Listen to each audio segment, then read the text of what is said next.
Ironside will not be seen tonight, so we may bring you the following special program. Word Balloon is brought to you by the League of Word Balloon Listeners.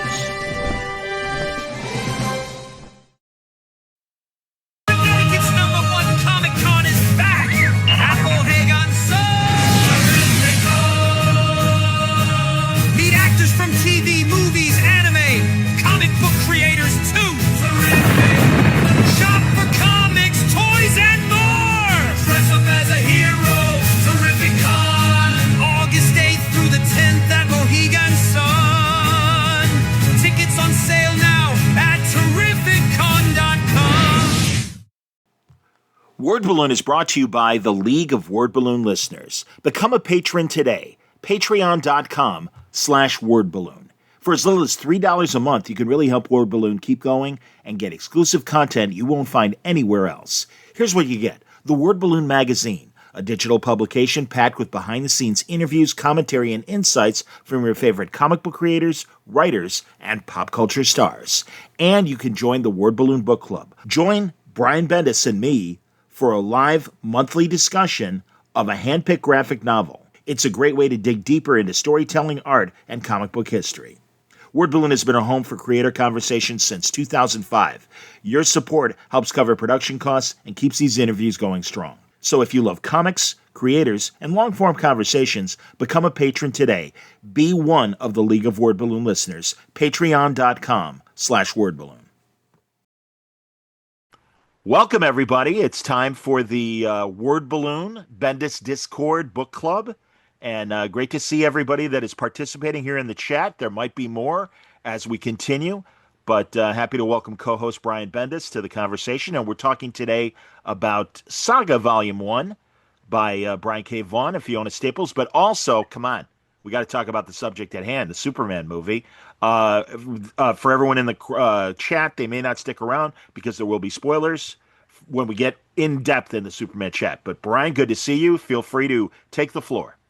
All right. Well, so this is our book club, and this is a little different than a normal podcast situation. This is kind of an offshoot from the Jinx World Discord, where we're doing classes and having conversations, and the conversations have kind of evolved into more focused areas. And the book club is a great way to like zero in on certain creators and their work. And we've so far been trying to choose books that haven't been like book clubbed to death. Like there's like a handful, like everyone's done Watchmen and everyone's done Mouse, and so we've been picking some things that are more modern and haven't been, even though this one of the group has been the most, I think, book clubbed out there. But like we did Echolands, and we did Wonder Woman Historia, and what was the last one we did? What we did last time? Criminal. We did Ed Brubaker's Criminal. That's right. Yeah. And these are all books that are like of this era that get discussed online, but we wanted to do the deep dive to really examine what we liked about them and what we didn't totally get about them. But Saga was one, when it got brought up on the Discord, I very selfishly leapt at it, even though I know this one does get covered in some spaces. I had been lax in my Saga reading, so I took it as oh good, now I'll definitely read Saga, and I'm so glad I did, because I got through 4 hardcovers of this before. We're only going to talk about the first one, but it's hard not. It's hard to put down once you get going on it. It's an easy breezy read to me, and I just was really engaged with all the characters and all the choices. But the reason I wanted to bring up Superman is, though Brian and I are friendly, we're not like, friends that talk all the time. And we actually grew up in Cleveland at the same time on the same track. And it's actually weird. It was Brian K. Vaughan, me, and Brian Azzarello all growing up in Cleveland trying to make comics at the same time. This epidemic of bald Bryans trying to make comics all at the same time, and everyone kind of landing. And the first time I ever spoke to Brian K. Vaughan, I had published my first independent comic book. I won't even name it because I don't want anyone to buy it. And but it was one of my first black and white comics, and I was working for like magazines like Cleveland Magazine or Northern Ohio Live, just like your local magazines. I'm sure you all have them in your town, the city magazine. And I whined one of my editors into giving me an article about my books. And they go, "Oh, yeah, we have someone's going to interview you." And Brian Cavon called me and was interviewing me for the magazine.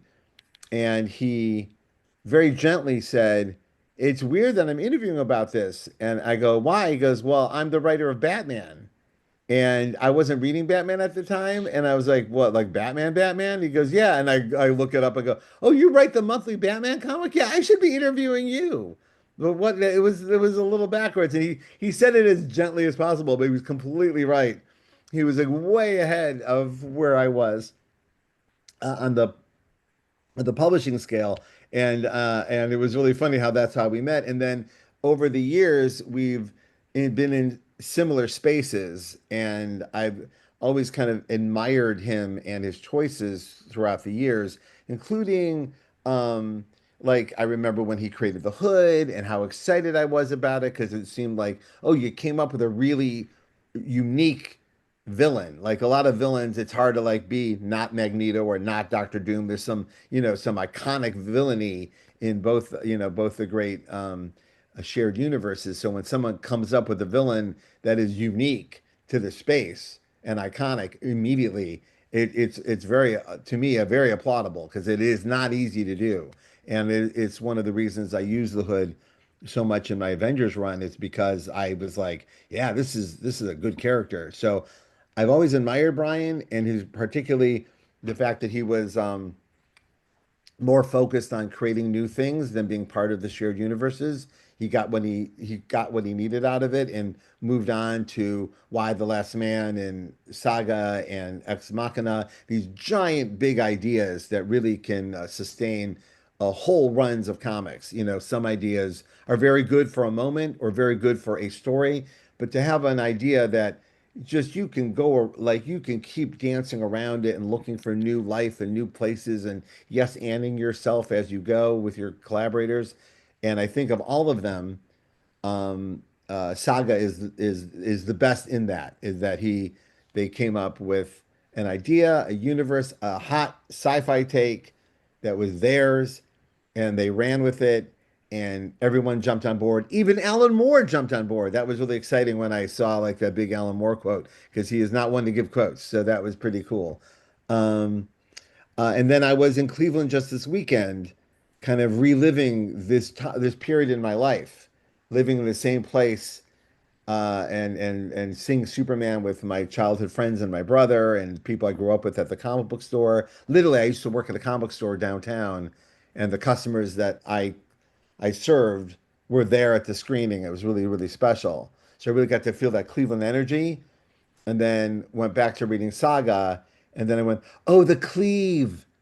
It's Cleveland. Like it literally took me like four hardcovers to connect the dots that the Cleve is Cleveland, what some people call Cleveland. And so that was my connection to bringing up the Superman thing right away. Was that growing up in Cleveland, growing up not near Brian, but in the same space as Brian, and then reading this book, feeling very comfy in it and then going, "Oh yeah, that's why." It's literally as hometown as a giant sci-fi adventure could get, but once I saw it, I couldn't unsee it, and that was kind of great.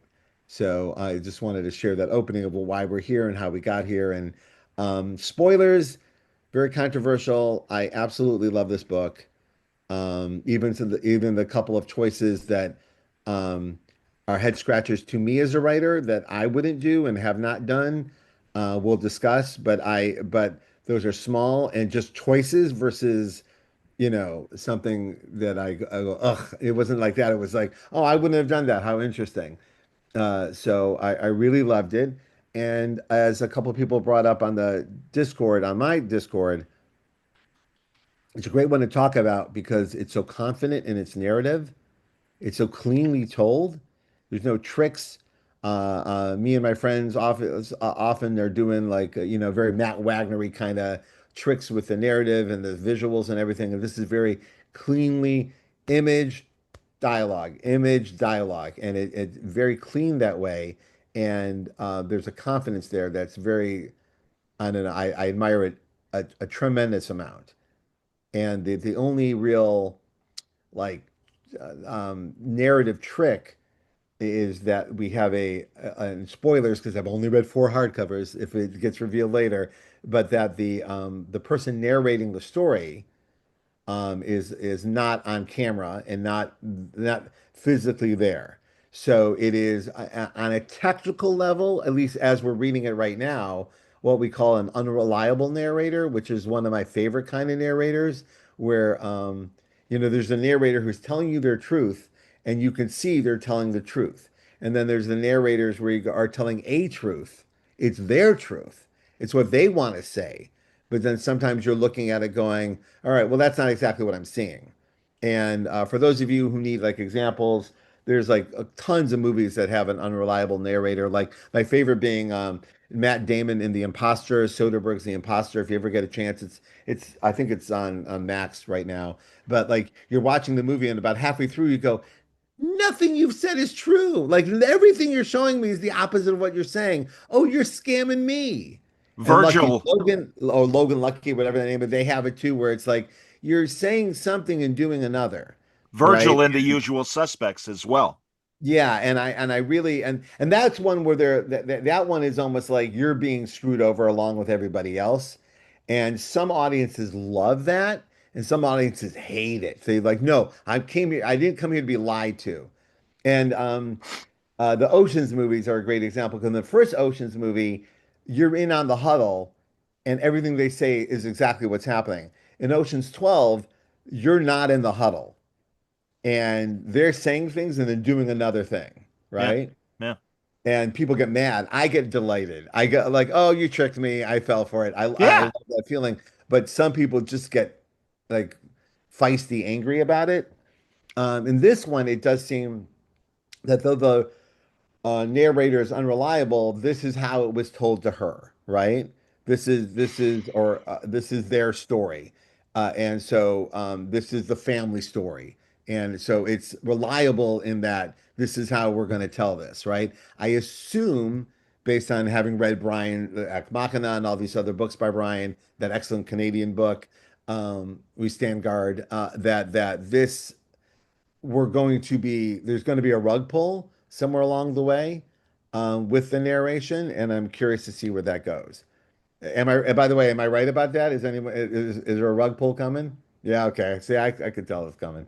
So, anyway, but even the kind of, if maybe, but even the way the narration is laid out on the page, it's that like hand drawn text on the narrative. It's not in a box. It's kind of like floating over it. Kind of gave me the feeling of um like that movie Reversal of Fortune where Glenn Close is narrating the movie from the great beyond. Like she's dead, but she's telling the story. It kind of like this is my ghost voice. It kind of has a ghost voice feel to it that it in no way overloads it or undersells it. And I think that's the one thing I really wanted to celebrate with the other writers on this call and the people listening to it is that there is a real magic trick to how much narration is too much narration or too little narration or and like movies sometimes really fall for this because narration is sometimes a last resort. It's not actually written. They needed it for something, and sometimes the narration can go away for like an hour, and then the narration comes back in. You go, oh yeah, there's narration in this. I forgot, and it kind of startles you when it comes back in.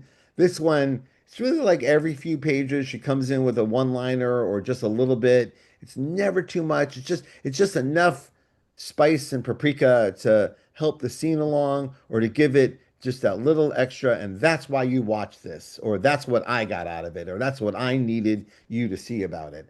And narration can be a real tricky for any writer with any walk of life. We've all read things where like that was way too much narration, Cerebus, or stuff where it's too little and a little bit more would have helped.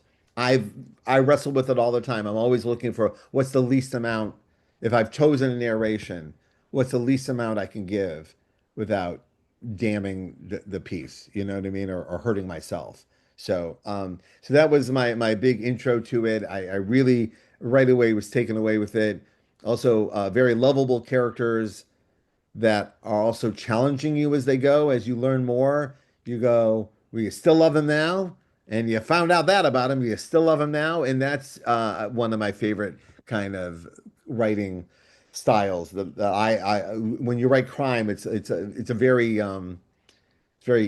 easy thing to get into. Is like I'm gonna like make you like this person, and then keep challenging it and see how far I can push it. Yeah. We did it in Powers all the time. It's one of my like we did it with Dina Pilgrim all the time. Like how many bad things can Dina do and you're still rooting for her? And again, I think both of these books came up or were developed in a time where shows like Breaking Bad and The Sopranos, where that there's it's very in vogue to have characters that are difficult to enjoy but hard to look away from, right? So that was my intro to all this and my big takeaways right away. What do you think about any of the nonsense I just said, John? Well, I hear what you're saying, and I've been nodding emphatically ever since you started talking about these things. For me, I'll be honest, I kind of hesitated to pick up Saga for a very long time because it looked like a fantasy book. I didn't realize it was a science fiction conflict of two different alien races. And I'll be honest, I don't know when it happened to me, but I've sort of become, I wouldn't say out of love, but indifferent to a lot of popular current fantasy. Still haven't seen Game of Thrones, and I'm Me a big either. George Martin fan. Yeah, stuff like that, man. I see other hands raising as well.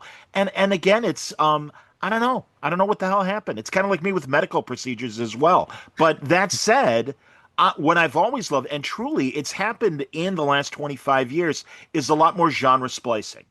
And I do love, Yes. the combinations that are in Saga and elevate it beyond it just being a straight up, the Yangs and the Combs, to put it in Star Trek terms, but the Klingons and the Romulans or whatever. And also, I have a big problem usually with matter of fact everyday dialogue of this could be happening in a on a bus or whatever, and various things. I what I do, but in this case, it worked for me, and I bought the real conversations that were happening, and that was okay. Or when Prince Robot is on the toilet reading and stuff like that, something like that. Be like, come on, man. This is supposed to be, Alien Worlds or whatever. No, it's cool. I was okay. I love the designs that Fiona came up with for everybody. I think they're incredible. And I don't know if we're seeing them or not. I know people are. Is that you, Brian, that's putting up Yeah, I'm doing. images? I'm sharing some images that I like. Can Okay, everyone see the images? Am I sharing correctly? looks like you are. Somebody nod. Yeah, people Right. are All right. nodding. Very Okay. good. But yeah, but no, for me, it was the genre splicing and everything. And yeah, I was excited to discover that this is a science fiction story. Definitely handled. I mean, Brian's always been Vaughn, one of my favorite writers, and I'm glad to see this is consistent. And again, there's a reason why this thing has continued these many years in all the different volumes and everything. I've only read the first volume, but I did really enjoy it. It does make me want to read more. And yeah, there you go. I have a fitful relationship with some genres. I don't there's no genre that I hate, but like there's some genres that I'm not as attracted to as others. Sci-fi and fantasy would be, and because I grew up such a Star Wars baby and just some of it's our age. Sure. And like and it's funny, like even Game of Thrones, like I don't think I've gotten into Game of Thrones, not because I'm not into fantasy, because I'm like, how many more universes can I deep dive into? Like I've you can't be nerdy about everything, right? I have like some friends that are into all of this and also into sports statistics, and I'm like, how could you do both? You can't be in the Legion of Superheroes and baseball. You have to pick one. The human brain can only take so much. And so with that, it's sometimes I'm like, I just feel like I'm getting enough meals out of what I've already chosen. And then eventually we'll get to them, like I remember I had this relationship with Deadwood where I held off on watching it forever and then watched it knowing full well when I watch this, I will enjoy this meal, but I don't need this meal right now. I'm not hungry. If I can pull the metaphor as far as I can. And then when I ate it, I loved it. It was everything I wanted for. And same thing with this. It wasn't a matter of not wanting to read this book, or I was like, oh, this is a real dive. Like we're going to get into some stuff. You're going to have to remember some things. So that having that experience, I waited for it, and I knew I needed, because I have a million kids and everything. I needed an excuse to read it, and this would be it. So I'm so glad I did. But yes, what you said earlier too, it's not traditional sci-fi. It's not traditional fantasy. It is this mixture. The thing also I like about it, that I really wanted to focus on, particularly with the people who were helping on the Jinx World Discord about their writing and everything, is how anti-cliche it is, fully invested in the sci-fi War of the Worlds. And every choice that's being made, from where the scenes take place to what the ships are like to when the baby is being born, all of it is what would be anti-cliche towards it's not the cliche you normally would see. Like even opening where it literally looks like we're in a U-Haul, um, a storage locker where they're having a baby, right? On the back of a garage somewhere, right? Like, is this Earth? Like, you like it, like everything about it is not what you expected. And then 3 pages later, you're like, oh my God, look where we are. Like, look what's happening. And that anti-cliche thing is what many writers have been working on for decades now. Like, what unique thing can I bring to that scene you've already always seen, right? The ship's going to do a getaway. Well, this is a ship made out of wood, and this ship does this, right? This isn't a Star Wars ship. This is, which most sci-fi has just been Star Wars ships. Like even the new Battlestar Galactica was very Star Wars, right? So it's like every choice is being made. They're like, what can we do to elevate the idea or bring something new to the idea? And when you're 4 books into trying to do that every page, you really now have built something unique, right? Which is what Star Wars did originally. Like, I like these things. What can I do original to it? What can I do to make it sound different than the other things, right? Everything about it was different than what came before. And remember, Star Wars was surrounded by sci-fi of the time, right? And it just stood out because of all the anti-cliche ideas, but still wrapped around the hero's journey and the 3 act structure that he was so interested in being part of. And this was it too. It really feels like Brian and Fiona are people who grew up reading and taking in a certain amount of material, and they're like, okay, if we're doing this, let's do the most original version we can think of and let the audience catch up with it. And I really wanted to celebrate that. A lot of times when you're faced with a scene and you go, yeah, I need to do this scene. They're having a baby, right? And what can I do with the baby scene that would surprise and delight me as a reader, right? I'm just using the opening because it's a perfect example, Well, and right? also, if I may, very quickly regarding the pregnancy, I remember, and again, because I'm old, and Brian likely remembers, and a couple of people on the chat might remember, back in the Eclipse years of Miracle Man, when it was highly controversial to show the birth of Miracle Baby. Everybody was up in arms about that book. And thankfully, because, Brian, would you agree with me that Vaughn is part of not quite your image era, or would you say it is part of your image era?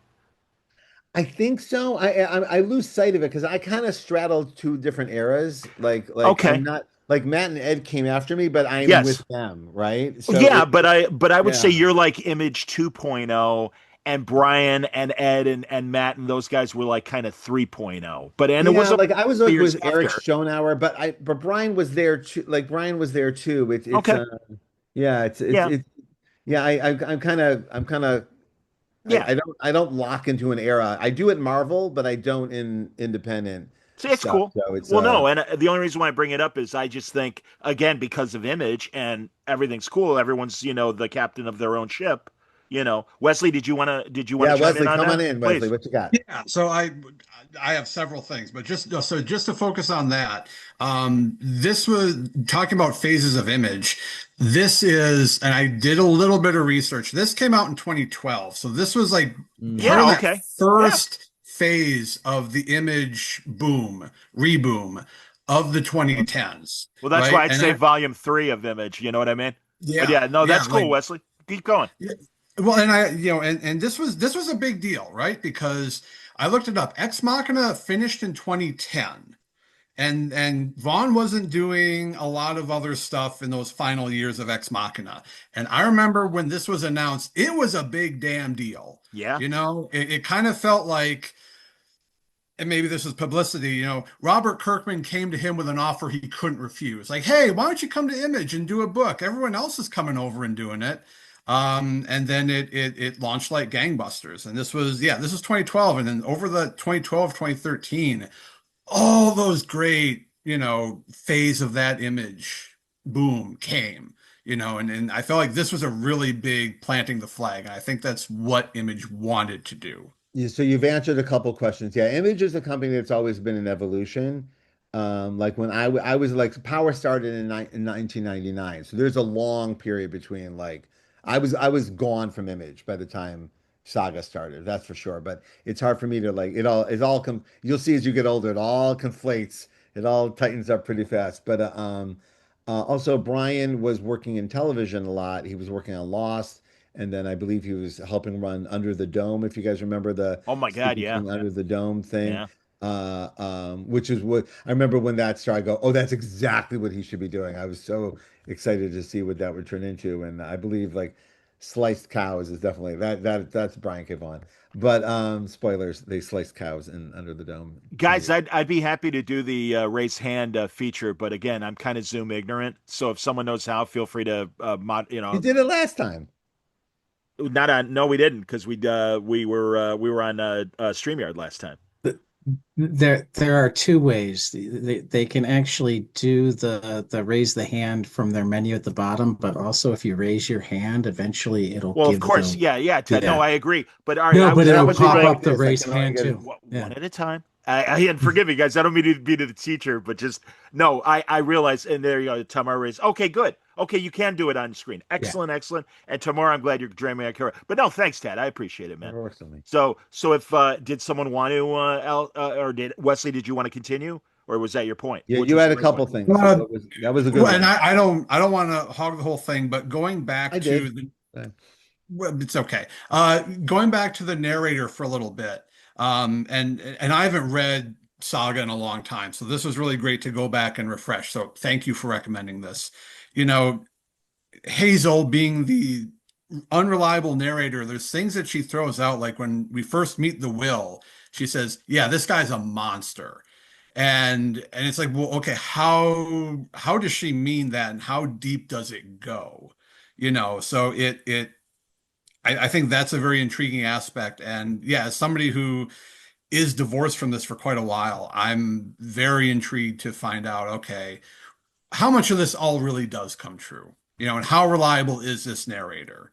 And yeah, what's all that about? So Also just while we're on the subject, I wanted to bring up just from a writing thing that the narration brings a different flavor to the story that we're seeing a story, we're feeling a story. The narration comes in literally like a spice and brings a different kind of like sometimes a jokey flavor, sometimes and that's how I died. Like it brings in a note of a purpose or finality to the scene that was not there without it, right? So Yeah. when you are thinking about using narration as a tool of story, sometimes often it is used to cover up the fact that you weren't clearly being you couldn't clearly say what you were saying, so you use narration to go. And if it wasn't clear, but in this regard, it's always additive. It's always here's something you can't see or read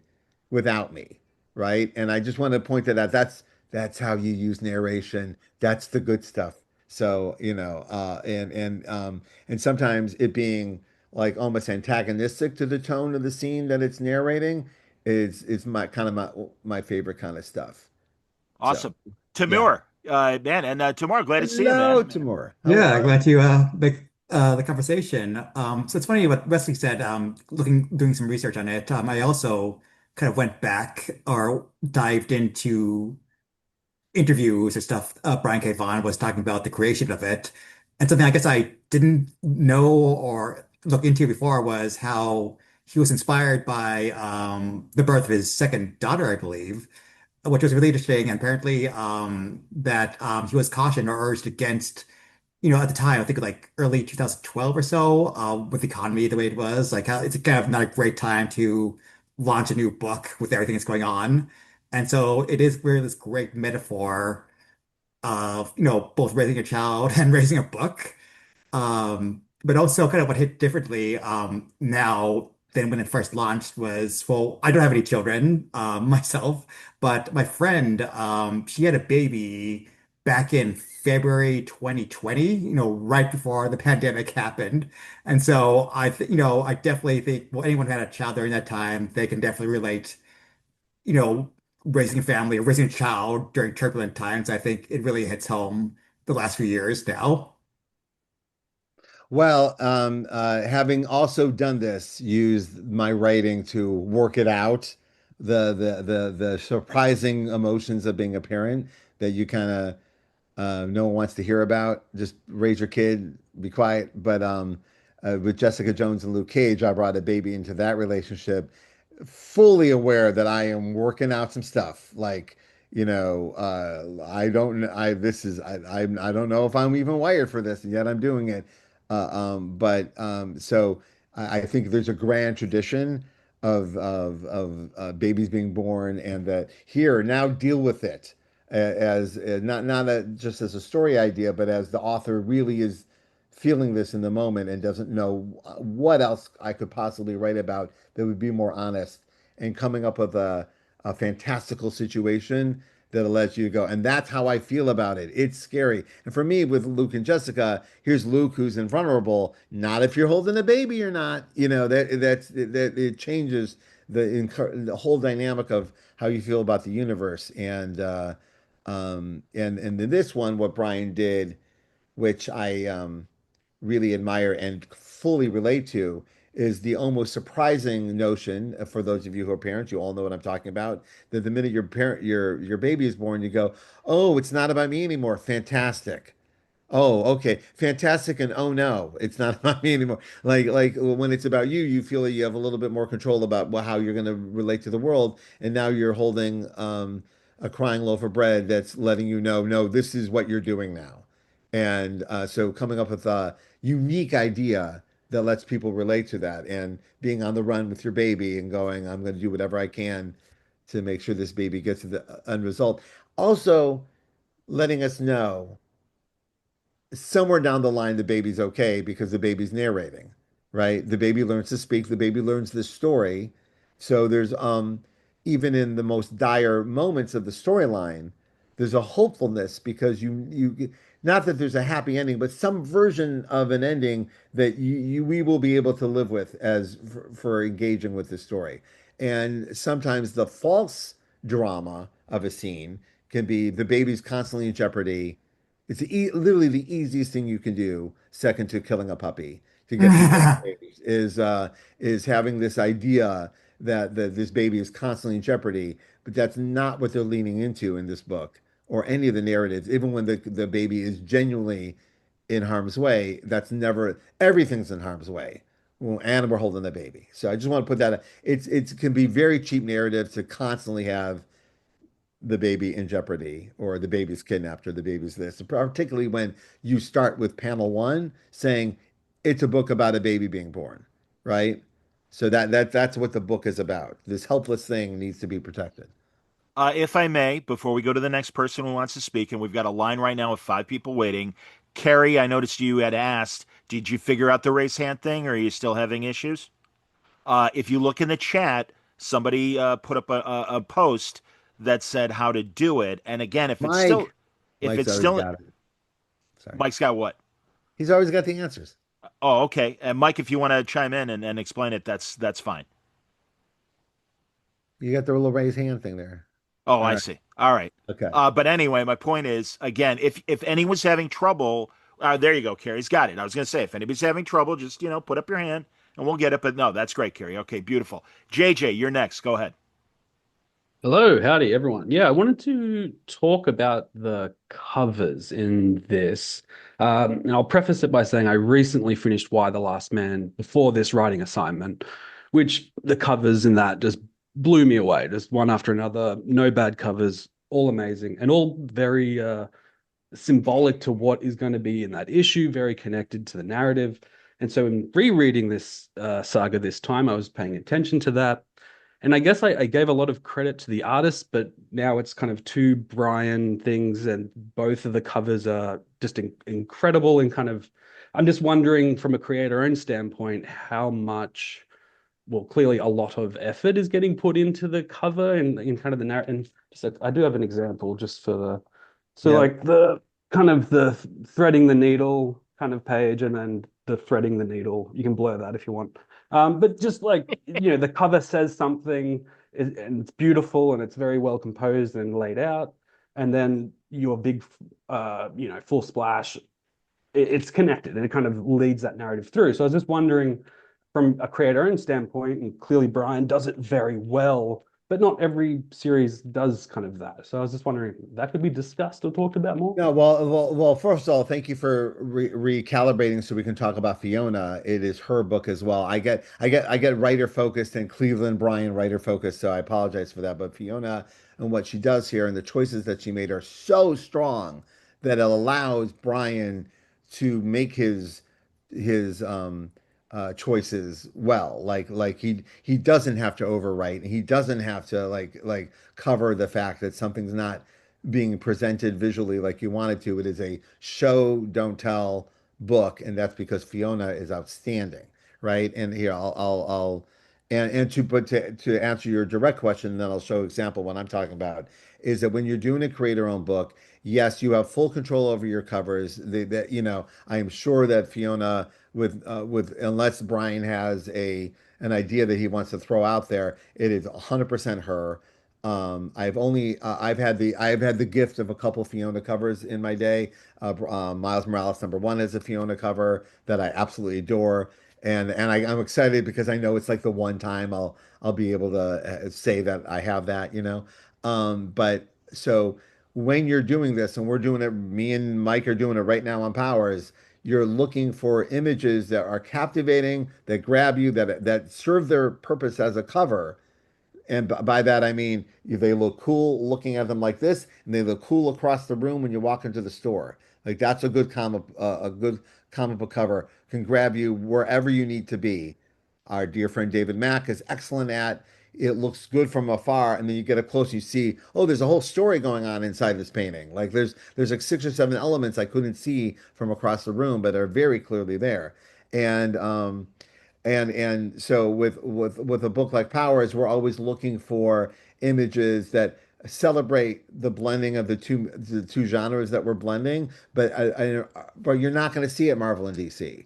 And Marvel and DC also has tons of unique and awesome cover designs and cool artists and some of the best in the world, but there's also a handful of cover designs they do over and over and over again. Batman leaping at you, Spider-Man swinging at you, sad hero looking down because something happened, someone threw out their costume. Like all these things that you see traditionally over and over again are things you want to just completely avoid for your creator-owned book. Like you're not going to do like the cast of Saga perched on a gargoyle, like that's someone else's language. So you want to like use these covers to describe what's unique about you, what's unique about your take, and at the same time serves their purpose as a cover. So yes to all what you're saying there, but and it can, by the way, be very, very difficult, and because there are so many covers and there's only so many ways you can design the elements on a cover and make them appealing. And at the same time, that's what they're supposed to be, appealing. It's a cover. That's not the place to be. It's Draws a you in. place to grab people. Yeah. So yeah, so this is a good one. Now, Fiona, I also appreciate how there's this line art style that she has, and then there's this more painterly, I don't know how else to put it. I don't know if it's digital or painterly, but there's another layer of a choice that gets made that almost looks like Jim Woodring in some areas where it's like I have chosen not to do line art in this panel. And I'm like, oh, okay, that you chose that. That's how interesting. So, and it does kind of delight and surprise me when it comes along because you're kind of used to a language and then the language just changes. So, Very cool. Let's go to Pete. Good to see you, Pete.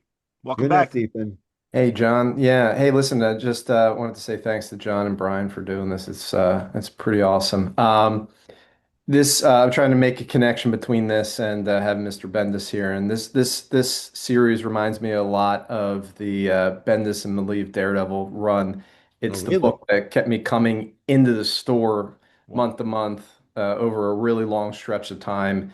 And although there's been a lot of gaps over the years, I've picked this up since day one. So that's one of the things I just wanted to toss out there. Thank you. This is the first time I've reread this since 2012, so a lot of water under the bridge since then, and now they're up to issue 72. So no spoilers. I'm not gonna say anything that'll ruin it.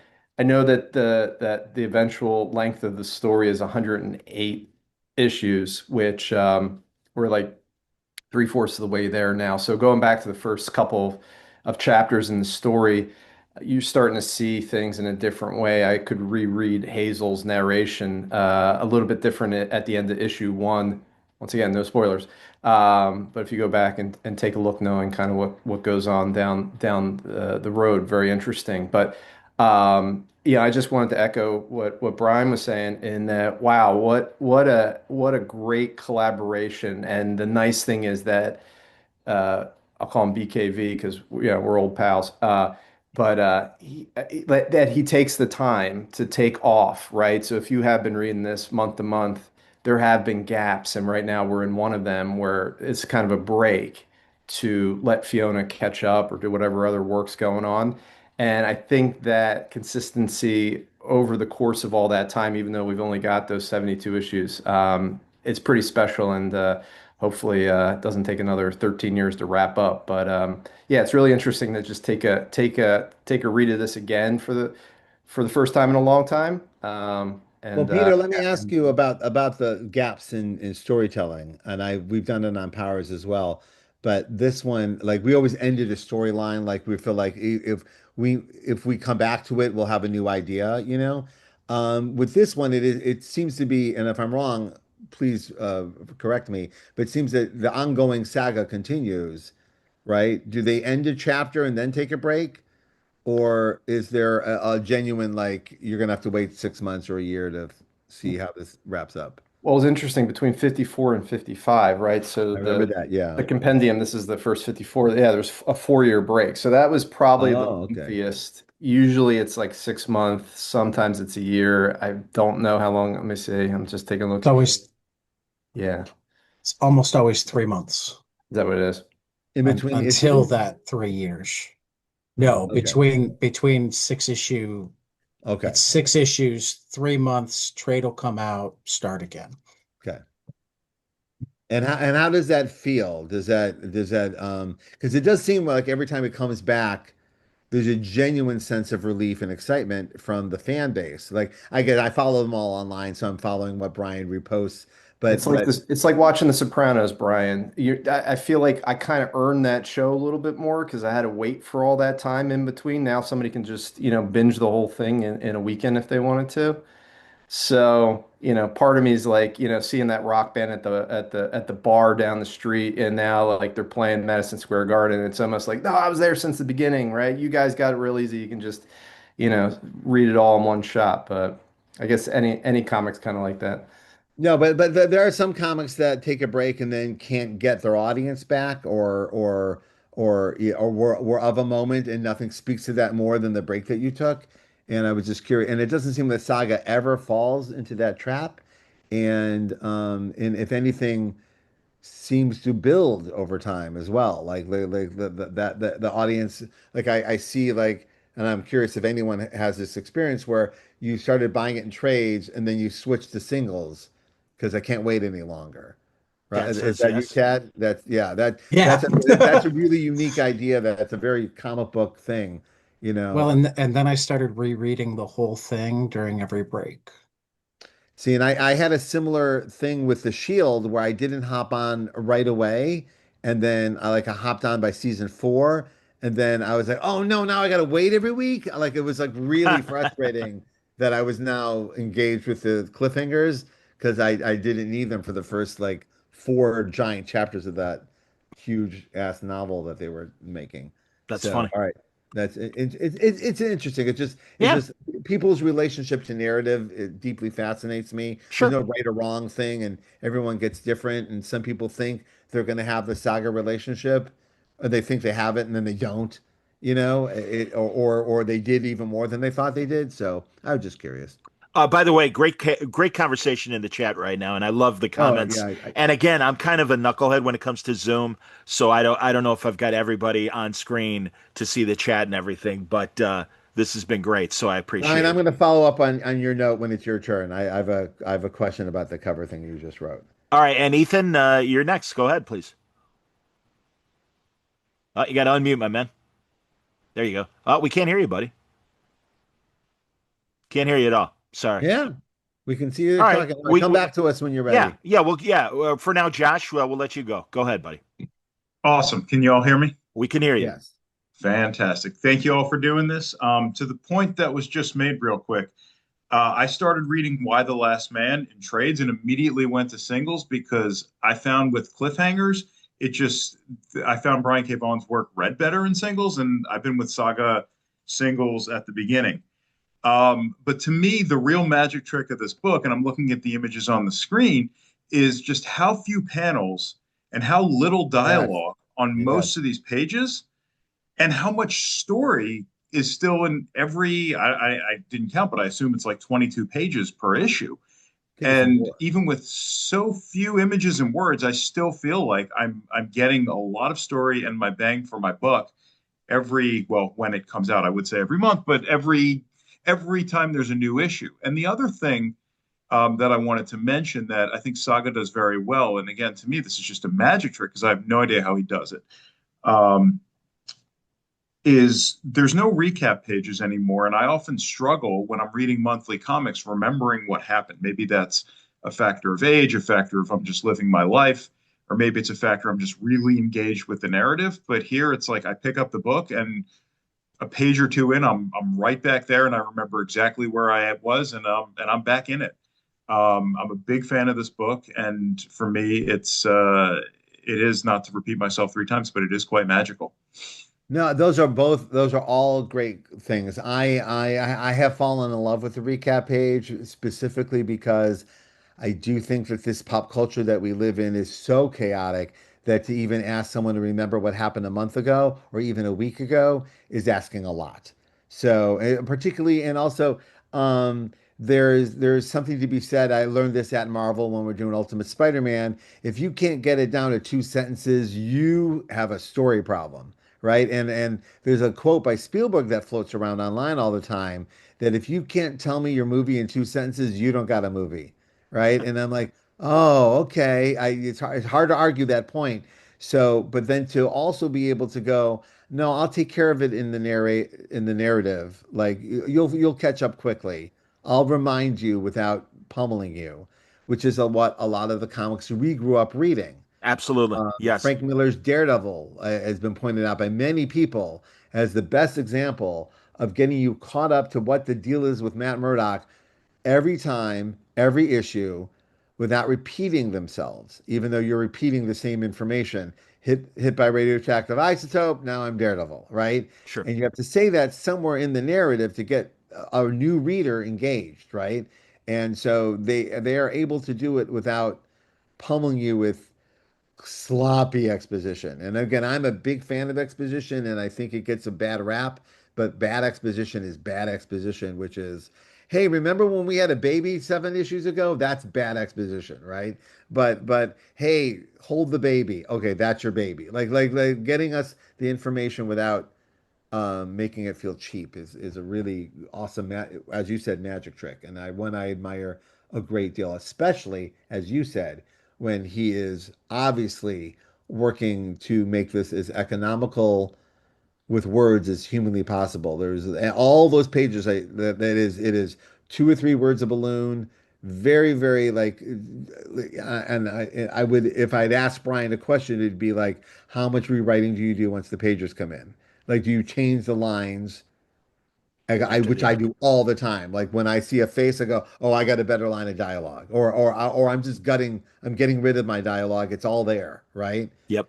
Or are you guys so in sync that the line you wrote and the face she drew are perfectly aligned, right? Or is it a mixture of the things? But that is the question I would ask, and I probably could if well, after we're done here, I probably hit him up with a question about that. But it is where I think the real magic comes that even people that do it for a living every day can't see how the sausage is getting made exactly. It's kind of exciting.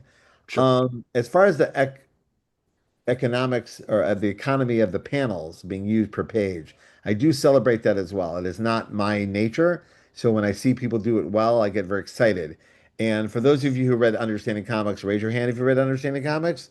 Yes? Okay, good. So you know there's a page where they talk about, aspect to aspect, ratio to ratio, like how stories can be told, moment to moment, scene by scene.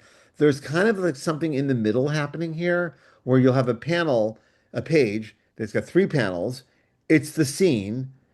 It's everything you need to see, but it's almost as like ratio to ratio. It's almost like three different images from three different worlds are coming together to tell a story, but it's not, right? And that's another magic trick that I kind of fell in love with as this went. A couple examples right here, actually. Um, do do do, like right here. These two panels, Yeah. each one of them in the scene, each one of them telling their story. But, I don't know, there's something about it where it almost feels like a disconnect but connected at the same time. Like, uh, um, like this one is the most like cinematic narrative, like a moment to moment is happening on top, and then the three are like images that are each telling the emotion of the story and giving you the information that you need. This one's perfect. It's a fight scene. Bam, bam, bam. In a lot of bigger comics, this would be a double page spread with the entire war going on. And that is not what's happening here, right? It's Yep. just all you need to know to get it, right? And even they're going profile to opposite profile, and then right in the middle, there's something got hit, right? Those are the three things. That's all you need to know. Everything else is you can Yeah. fill it in yourself. It's kind of amazing to me. That's Ethan. yes. Yeah, let's get Ethan. How's your You're sound, Ethan? back. All right, we're gonna hope I got it right. You can Attaboy. Yeah, talk. we got it. Hey, We there you got you. go. Couple things. If somebody mentions something, can we talk about that topic? Can somebody who doesn't have their hand raised like jump in to talk about it? If Sure. Well, Yeah. my only concern is talking over each other. And I'm yeah, sorry, guys. That's a big. oh, I admonish the oh yeah guys and the Trek Watch guys all the time. Like, yeah, we're not going anywhere. yeah, Whatever. It's yeah. cool. So, but feel So free. one of the reasons that I really love this book is that it seems to have rules, but it seems to constantly break the rules of the narrative rules are always in line. Can we reference a bake-off? Because they reference a bake-off at one point. And I'm like, it's the most pop culture reference you can ever have. And so in the dialogue, they're kind of going all over, but all of the rules, there seem to be rules. And those rules just get very gently broken as time goes on, but it's just a redirection of what can. And the first thing they establish magic, the scene you just showed, Brian. There's magic in this world. Like this is a sci-fi thing, but there's legit real magic. First scene, you see her wings, you see his horns. There's so much information being brought out on the page. And one of my favorite, when you talk about covers, this cover specifically is one of my favorite covers ever because you see the relationship, the arm around the shoulder. You see they both have weapons, different types of weapons. You see that all of this stuff is on that they're dangerous, that they're trapped, and then she's nursing, right? There's so much happening inside of this. The relationships are established, their situation is established. They're both wary, their both eyes are out, so they're watching for something. They're not safe wherever they are. It's just a really, really great and her covers and all the interiors do the exact same thing. There's so much story in every frame.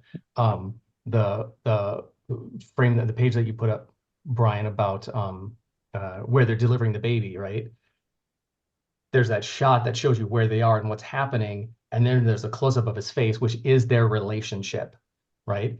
The top half is what's happening, the bottom half is what's happening between them. And I love it. You have so much going on in the frame, and so Fiona is just killing.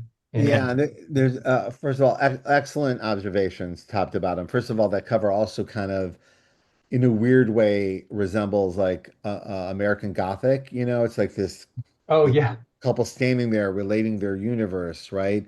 And everything you're seeing, like first you see a couple, and then you see a family, and then you're like, oh, she's nursing. So you're pretty much saying, well, if you're buying this book, there's nursing. Like we're like this is yeah. where we're going, in or out, It's a right? mom Like with a gun in her hand. I mean, yeah. what's scarier than that? What's more dangerous than a mom with a baby and a gun in her hand? So That's there's a lot. This is a great first of all, it's a great first cover, but it's also just a great cover, as in it's simple, it's elegant, it gets you in, it draws your eye, and then as you get closer and closer to the space, you see more and more things. And even that page I just put out, where when the baby's being born, the stuff that's in the foreground and that's not explained or anything, but you're like, okay, not Earth. Like, what is that like? You know, like so, just enough to make you question and want to turn the page, which is for you writers and storytellers on the call and listening, that your job is to get someone to turn the page. That is, as Stan Lee said, that's your job. That's your number one job. Get them to want to turn the page. And we all have had experience as readers going, yeah, I don't even want to turn the page. I'm done. So I got to feel for it, to quote the great David Spade. But to get into it in a like this. I don't know, I just love it. And yeah, I agree with everything you said. Fantastic. All right, Dave, I have a question for you, Dave. Uh, um, you said earlier, where'd it go? About the cover A, about there only being about there being no variants. Is that what you're referring to? Yeah, with the exception of one or two special issues, they've only done cover A's. And Brian says that he wanted to know what their true readership was by measuring the sales of those. And that was a conscious decision that he made in terms of how they were going to present this book. Yeah, we did it on Powers too. We rarely had another cover. We only did like four the entire 25 years that we did the thing, and two of them were TV related. So it was Right. But just now you're punishing us with Powers 25 and hell saying, yeah. No, no, but literally, some people complain to us. Like there's a readership that likes the other covers, like you know, and also Yeah. we got Magnola, so screw you. But it's honestly, sometimes a variant cover is a great way to celebrate just the community that you're in. Like for me, having David Mack do a variant cover just brings it real to me. It makes it more real in my universe to me. And also just, you know, it it's different than 2012. We're in a different marketplace, you know. It's you're fighting for self space. Everyone is fighting Batman for self space. So you got to come at it with something that makes it worth them putting it on the shelf. There are a lot of independent books even at Image and Dark Horse that struggle to get even a couple of books on the shelf. And so a variant can really be helpful to that. It also gives an incentive to your retailer to take another look at maybe there's an investment here. But yes, but they are overdone dramatically. You know, I always found like a hypocrite because I've had Avengers titles that had 52 state birds on the cover. So I've really had every version of it. But for creator own, it's you do feel like no, this is ours. I don't want to. We don't. There's no other vision to share. It's just this, and I think that for Saga, it's a perfect idea. But wouldn't oh, you want to see a Magnola Saga cover? Wouldn't you Sure. buy it in 2 seconds? Just Sure. saying. Was there one? I don't think there was one. What? I don't think so. Who did the other covers in the four? no, Who it did? was, I think Fiona did them all. I Oh, just okay, well, did that's it. different as well. We've done that too. That's just you doing something fun Right, with your time and space. But right. and it is, I gotta say, it's exciting to have one of your heroes go nuts on one of your ideas. It's just cool. It is and again, I know, like walking a comic store and seeing 1,000 Batman and Superman variants can be overwhelming to the point of annoying. Again, I've been part of that problem and not part of the solution. But when done right, when we like about for Powers 25, we're doing we're so excited to be a Dark Horse where we should have started. Like Powers is a Dark Horse book that was never a Dark Horse. That we're just celebrating the other Dark Horse creators that we're with, like Eric Powell and Mignola and Jill. Like these just people that when you have a when you have a reason, it's kind of exciting. I Attaboy. also got Bagley. Pretty excited about that too. Anyway, Yay. Well, let me tell you what I wanted. We've brought up a lot of points about the construction, the craft, the creative choices. This deluxe edition of Saga, which has the first two or three trade paperbacks in it, I've bought this three times and given it away three times to my friends because it has 50 pages. I'm not going to hold up the camera because it's not going to pick it up, but 50 pages of point by point, piece by piece, the process of where you have concept to script to Fiona's thumbnails, her digital coloring, the way she uses backgrounds. There's a part in here where Brian K. Vaughan talks about how when he's writing the script, even though it looked great in the outline, now every page is trash and it's 9 panels. And how can he scale it down? And how every issue he goes back to the same struggle. So what we're seeing in the end product isn't just some magic thing that happens. It's this conscious determination to whittle it down, whittle it down, whittle it down to its bare essence. So I highly recommend this edition to anyone who's studying the craft, either as a writer or as a visual artist.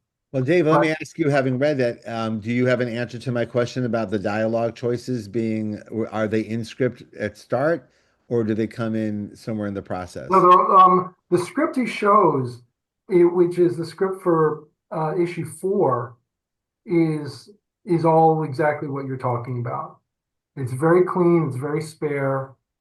And then another thing he talks about in this edition is he shows the difference in how he wrote for Fiona in issue 1 versus issue 4, and how much this long, like almost full column of description goes down to 2 sentences in terms of communicating to Fiona what he's looking for and trusting her to that they now understand the world. It's something you talked about, Brian. It's like, okay, now we finally understand each other after 4 issues, 6 issues. Now we can really, the writer artist team can really get moving. As I've said, Dave, our dear friend Matt Fraction years ago whispered to me, you know, there isn't a comic book in the world that the third issue isn't really the first issue. And I'm like, God damn it. And once you see that, you can't unsee it. And it's everything. And the third issue on the good books, on the books that really have it, the third issue, you can tell the authors found that other thing that just wasn't available to them when they did the first issue. And I go back and forth with it because in a way, in my heart says, no, that's what should happen. Like you find more and more things as you go. Going back to like as some of us have luxuriated in the development of Star Wars and how it was like Luke Skykiller or whatever, Star Killer or Star whatever Killer. it was. Yeah, like it's like almost there and it's enough to write a script, but then you get there, you go, no, not Star Killer. It's close. And like even like and I was this weekend with my best friend that I grew up with, and he had in our house the Revenge of the Sith poster, not Revenge of the Jedi. If for those you don't know, the third movie was called Revenge of the Jedi, to the point where the posters were in theaters as Revenge of the Jedi, and then someone goes, Jedi's don't get revenge, and was oh shit, and he took all the posters down and and recalibrated, and it was totally right, but you could go that far with an idea. 3 movies in, make the posters, and you still are like just a little tweak, and it makes all the difference in the world. So I both try to find my third issue when I do a first issue, Like like I wrestle back and forth whether or not I'm like knowing full well that there's a third issue coming that will make me upset about my choices here. Can I find it now? And at the same time knowing, no, it's part of the evolution of your story and your hopefully your collaboration. You're finding new things about each other every day, and it's super exciting. So My that's question for you, Brian, and also for John as as a recent reader of it is, there, besides the confident storytelling that a lot of people have already mentioned already, there were two things that struck me when I reread it again today, which is, and I want to know how you felt about it as a writer, is taking the time to have no dialogue reaction shots, how that lets us as the audience attach to the emotions of the characters and how that affects the overall rhythm of a scene. And also, as you're looking through the first six issues, especially if you've read ahead, you recognize that there are seeds, that there's a very measured and controlled introduction of ideas that will come later or characters that will be developed over time. And when you're writing your first issue or your third issue, and you're like, oh, I got this great character coming up. How soon do I bring them in? How much screen time do I give them? I'm just wondering how you felt about those things when you're reading Saga. well, having been on both sides of it, like I remember even thinking like when I remove dialogue and just rely on the visual, I'm kind of always relating how I read books. Like I like a quiet reaction shot, right? That's more important than the whatever what snarky one-liner I originally had written. Like if the art, if I help the artist get to the moment on their own, like if it was a film and I could cut the line, I'd cut the line. So you could do it in comics as well. I do know that some people relate differently to all of this, but I can only as a reader, as a writer, relate to how I am as a reader, right? And I like less is more. I like when there's a confident moment of quiet. I love when someone in the collaboration goes, no, no, you got it. I don't have to add. I'm not being additive, right? So I'm a big. I love it tremendously. You, John? I'm sorry, I've been Yeah, I interrupting. do. No, 100% I do. I agree with you. And it was jarring at first because again, I had spent decades of dialogue heavy comics. Still love them that way. There's nothing wrong with that. I remember when I first started chirping up at cons in on the podcast. I remember when Steve Englehart brought back Dark Detective. He had thought bubbles, and people were like, "That's passe," and it's like, no, it's a narrative choice. That Yeah, said, they're all I tools. Yeah. yeah, but also that said, as decompression was happening, I did appreciate it. Boy, exactly. I did. I appreciated silent moments. It draws more focus to the art.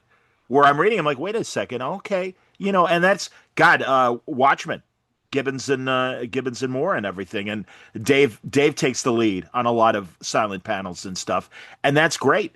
That's truly that's fantastic. God, when the comedian faces Hooded Justice. And it's like, oh yeah, maybe that's not your speed, right, Hoodie? And all you get is that reaction shot from Hooded Justice. Said it all, man. So no, I'm with you guys. To answer a version of your question, I'm deeply fascinated by someone wrote, "Hey, has anyone ever done an answer comic where you're like answering another comics like in music there's answer songs Sure. like like going back to the 50s and 60s there's like a hit song and then the other perspective of the song will It's my also be a hit. party and Judy's turn to cry. There Same you go. artist, but yeah, Perfect man. example. So Again, someone asked, and there's a lot in the rap community where people are responding to each other in oh their yeah, songs. And then someone else is there anything in comics like that? And then me and Kelly Sue got into it because it kind of like diss tracks, yeah. But there's also other just like you said your truth, now I'm going to say my truth, right? sure. And then I kind of came to like my favorite one is Avengers Annual 10, which is 100% Chris Claremont yelling at the late Jim Shooter for Avengers 200, right? Avengers 200 sucked, and I'm going to tell you in the pages of my comic through the characters going, that sucked. Why did you let that happen to me? Like literally, that's the point of Avengers Annual 10. And I remember even as a kid reading it going, oh shit, one writer's yelling at another writer.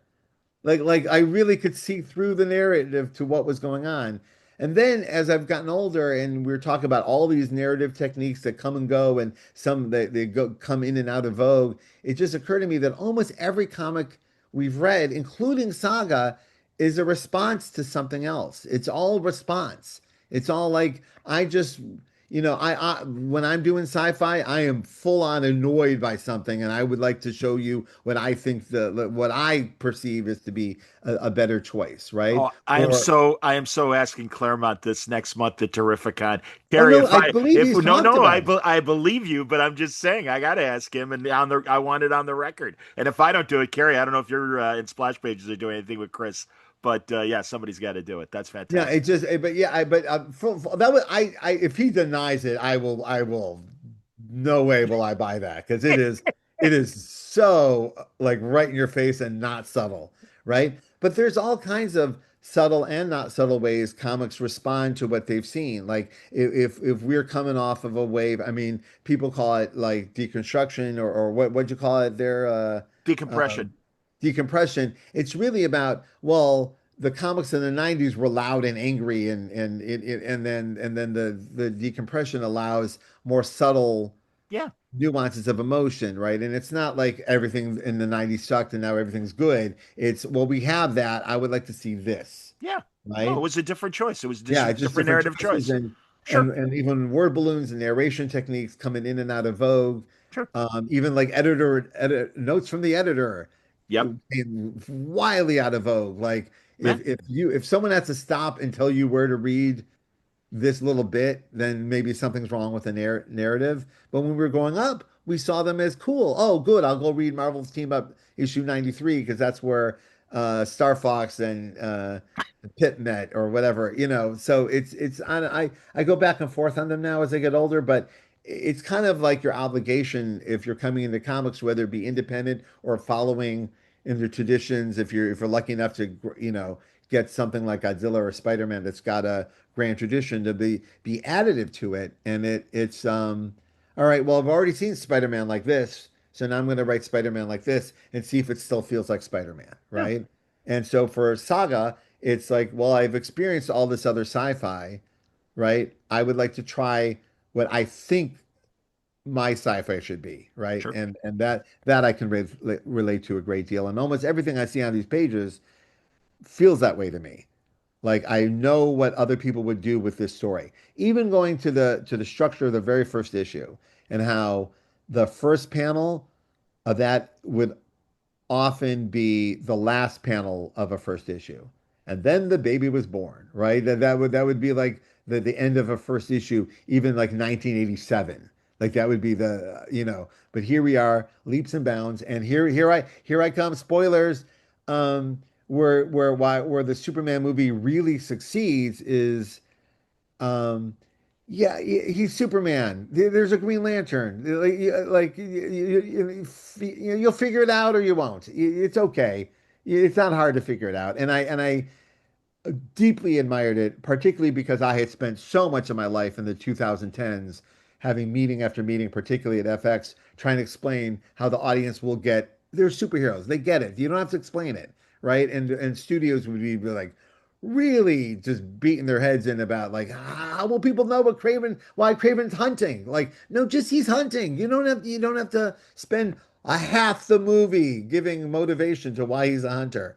It could be done in a minute, right? Or not at all, right? And Superman is very good at you'll figure it out from performance where everybody is in the story. Yeah, And we've all experienced this as comic book readers. We've all picked up issue 75 or 77 of DC Marvel 2-in-1 or DC Spotlight, and you're like, all right, I have enough information to put my feet on the ground and enjoy this story. And if I need more, I'll go find out who Metamorpho is somewhere else. So, but this absolutely. this book does that too. This book does here's what you need to know to get you to the next page. And then we keep doing that page after page after page. 400 pages in, you're going to have a meal and you're not going to be lost and you're going to want more. And that's kind of cool. I agree. So, All right. Sorry for the long answer, but this is a big one for me. I really like and talk about the breaking of the cliche of what a first issue is or where the baby would be born. Well, how are we going to know whose baby it is? How did they have sex? I don't know. Like all of those things you'll find out eventually, but there would be a mindset that would say you can't just pop out a baby. You got to tell us who everybody is and where everybody. What planet is this? Whose side is everybody on? Like, no, you'll find out. I'll always give Brian latitude when as long as I'm involved in the Zoom chats and everything, because I know that this is what's been happening on Brian's Discord for the word balloon participants of this conversation, Are you viewers talking and about me, listeners. Brian? Yes, Okay. You, Okay. Brian, and that's why no, because honestly, I appreciate that you're doing this kind of writing tutorial as we discuss the books. So this has a dual purpose, and when you suggested we merge all this and stuff, that's why I'm like, this is going to be great. And I will let Einstein explain relativity rather than your second grade biology teacher. I believe Mr. Einstein has something to say to all of us, and we should all listen. So there you Well, go. before we move on to Carrie, I just want to say, Mario, goddamn, are you right? But I will tell you that Michael Golden has drawn his version of the cover. It's online. You can see what. Could you illuminate for the audio audience the chat into the response to that? It was Okay, something about Al so Milgram's even uh, as a child, and Al Milgrom is a nice person, and but talking to him next week on Word Balloon. But keep going. and Marvel, he brought us Marvel fanfare. He is royalty. But there's a Al Milgrom cover on Avengers Annual 10, which happens to be one of the best drawn Marvel comics of all time. It is perfectly drawn. It is Michael Golden and Armando Gil at the height of their powers. And it's incredible. So when you want, like, why don't I have a Michael Golden cover on this, who's one of the best cover artists of all time, right? Like, it's weird that this guy who's drawn so many covers of books that I bought the Saga of Christar just to have the Michael Golden covers. Why don't I have a Michael Golden cover on Avengers Annual 10? And he went and eventually drew it himself. So you can find it online and it will break your heart because it's awesome. All right. Sorry about that. No worries. Peace. Yeah. Hi, Carrie, how you Kylie. been? How are you? Hey, doing good. You guys were talking about how you hadn't initially started reading it because you thought it was kind of a fantasy thing and it really wasn't your deal. I've had it sitting aside for a long time too and took this as my first opportunity to read it because I'm a horror girl. I read all the Atta horror stuff, all the weird stuff. That's me. But I started reading it and I thought I'd give a little perspective from a first time reader of it. Um, First of all, they are so jingoistic. It's insane. I mean, obviously it's a war. There's a lot of things going on, but we're talking like Barry B. Longyear's The Enemy Papers, Enemy Mine level of this war has been going on so long where the different races are like one of them, they refer to their speech as the language. It is just capital L language. And I'm disgusted to see the language coming out of you, or I'm disgusted to have to use your language coming from me. And it was just crazy. But there's also blue, which are for the Moonies. And if you are reading it and you aren't quite sure, and it looks kind of familiar, but you don't know what it is, it's written in Esperanto, but there's no uh, translation. A lot of things, if you write in one language, there's a little thing, and down at the bottom it's translated. This isn't translated, but if you go and you just pull up a translator and use Esperanto, the storytelling, though, like you were saying, is so visually just straight up good. You don't really need it. You can pretty much tell what is being said through all of that. But yeah, a couple words maybe here or there, but when they're like, shit, oh, hey, wait, I'm kind of scared. Oh, hey, you're kind of cool. You get that. Um, and I didn't want to take up too much time with stuff, but I also wanted to just say that since I didn't think this was going to be my thing, I would like to suggest it if you haven't read it yet and you're interested, maybe.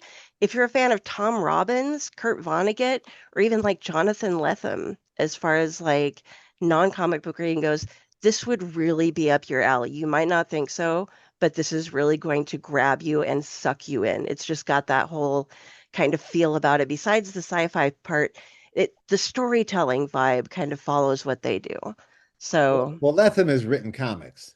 So yeah, I had the genuine excitement of bumping into him at Miami Book Fair this year. Oh, wow. And I came up and went, Omega the Unknown. And I could tell I'm the first person that's mentioned that to him in years. And the delight that hit his face made me very happy that I never have to speak to that man ever again. I had a perfect two-word relationship. It was great. So, yeah. Oh, But so Tom Robbins, which Tom Robbins? That's the one I know the least about. I've read some quotes. um, like Jitterbug Perfume, Still Life with Woodpecker. It just the weird creative ways that the stories go, and it's just you're just like, okay, this is the world. I have, this is a love story taking place on the back of a Camel cigarette pack. Sure. Um, Pyramid power is real, and all of these kind of things. You just go with it. You just believe him. When you're talking about the unreliable narrators, everyone there, you have no idea if anybody's telling the truth or who even you're reading the perspective from. So this is a little bit better than that. But if you like that sort of feel, No, I deeply you know what I'm appreciate looking these for. recs. That's great. I always I'm living constantly in this feeling, even though I'm reading constantly. I always feel like, oh, there's a million things I'll never get to or I haven't gotten to yet. Yeah. And I also like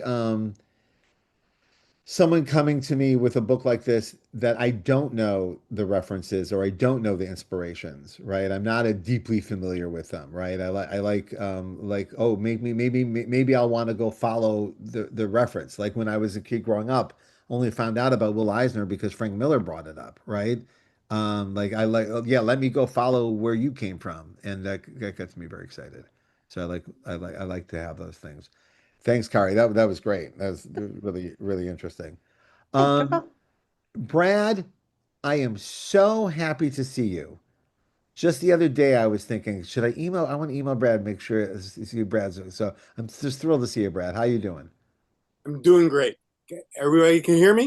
Yep. Yep, You sound Okay, good, great. man.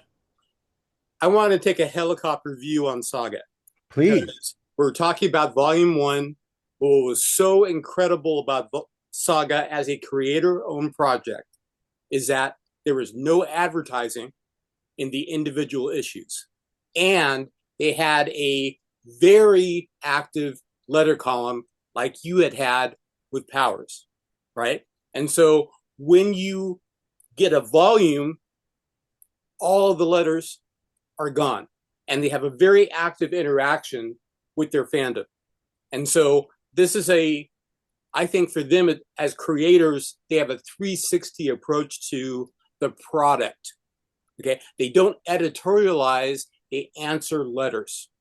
Okay. They That's great. maintain the cover price so that other comic books are going to cost $1.50 more. They're not even trying to be the same price point as other comic books are. So they're giving us a price break, but they're the creators. And so they're in control of their own product. And I think that the amount of pride that they have in their own product is a remarkable testament to how strongly they feel about what they're doing.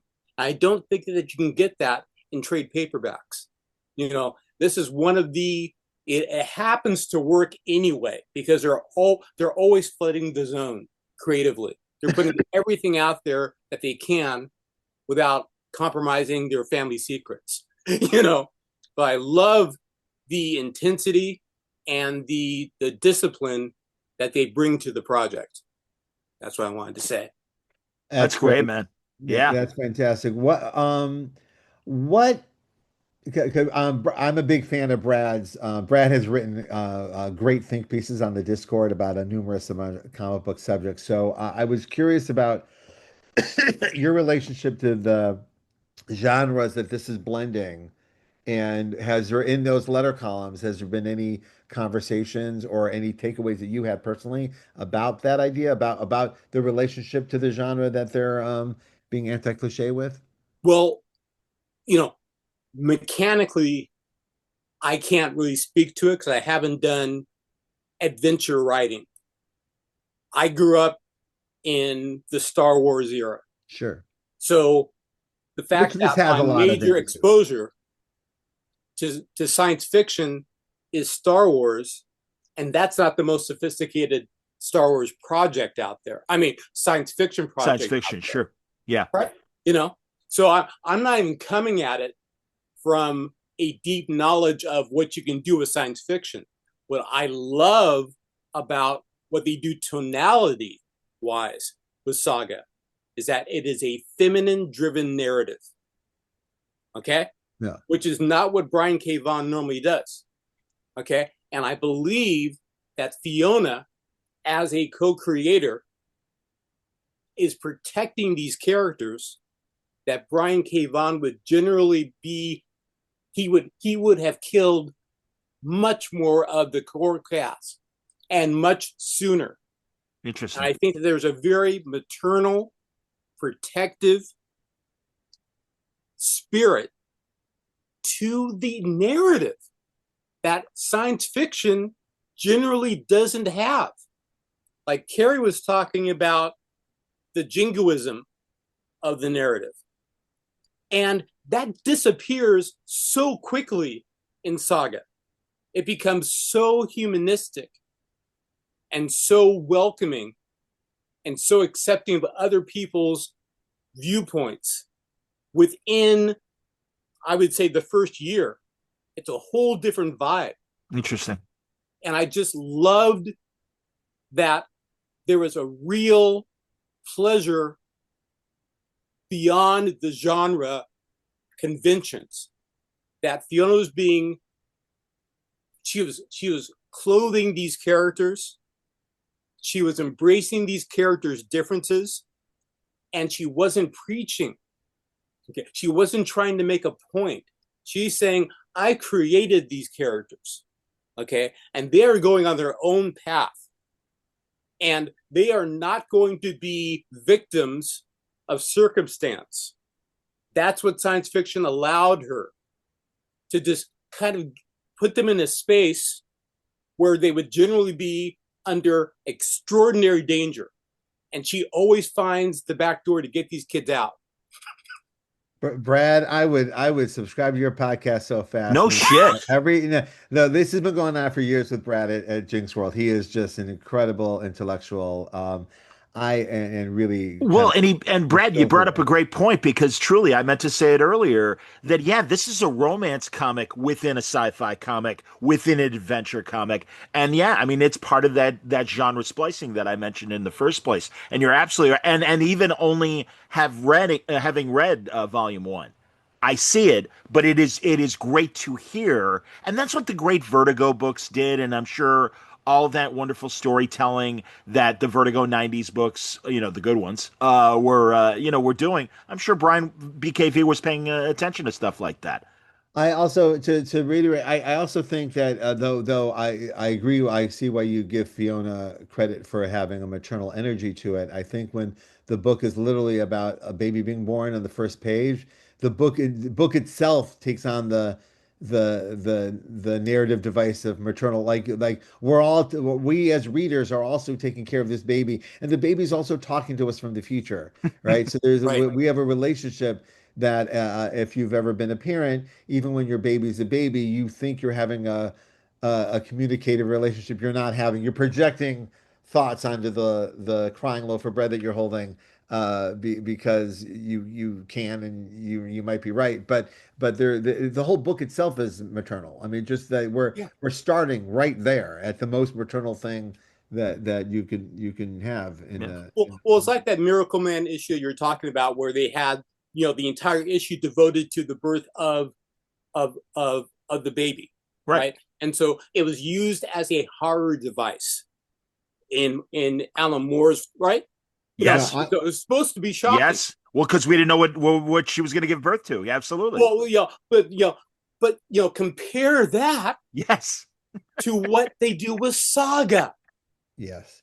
There are quite a few. And it's just, we've never even seen that kind of vulnerability brought into a storyline.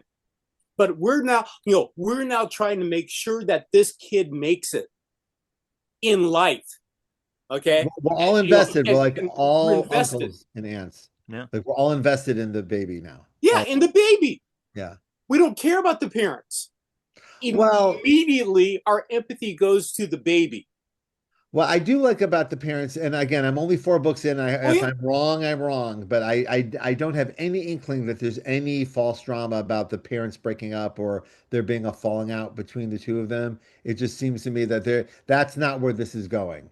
Like they're going to figure this out no matter what outside influence comes at them, which is quite enormous, both politically and their extended family, that they're going to work it out. They've made this commitment, and having made a similar one in my life and had similar feelings about like us against the world kind of feeling that I've had in my marriage over the years. I kind of love that. Like yeah, don't make me worry about them.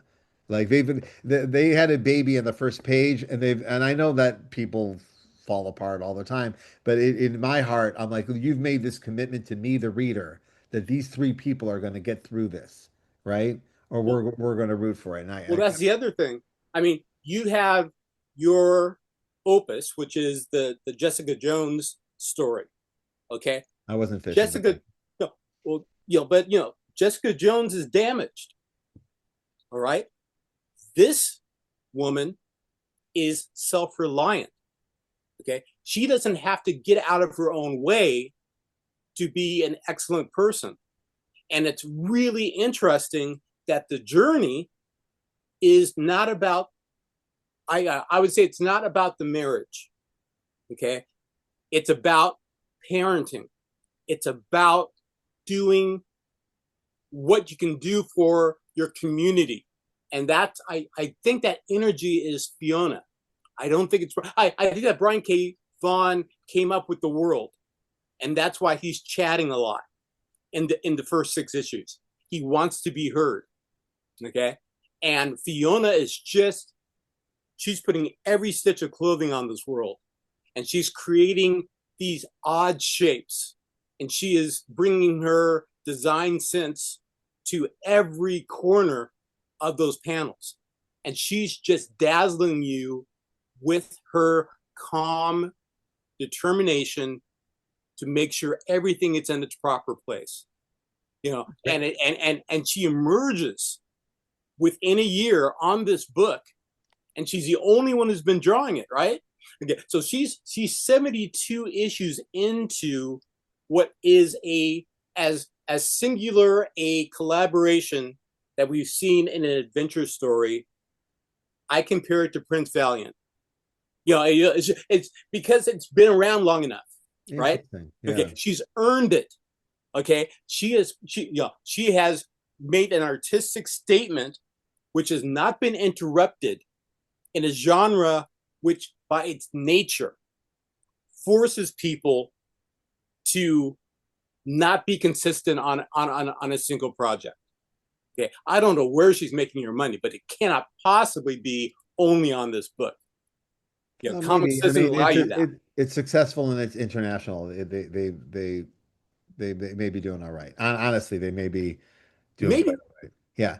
Yeah, but comics Excellent doesn't points, let you. Brad. I really appreciate it. I did want to, I'm gonna, even though I talked to you all day, I do want to move on to get everyone else in because we got to wrap up soon. But I did want to point out one criticism I have. I've been effusive in my praise, but some of you have mentioned the choice of modern pop culture vernacular. I don't know how else like it is very of today kind of a wording and so on purpose, like to make that choice to really like say this is how they're going to talk to each other, and I'm not going to hide it. In fact, I'm going to lean into it when you could go back in and rewrite it to be something more of this era. Like Star Wars has its own slang. You know what I mean? Like you can make your own slang. You can make your own turns of phrase that are of this space and time, and that's not what Brian's doing. Brian's writing very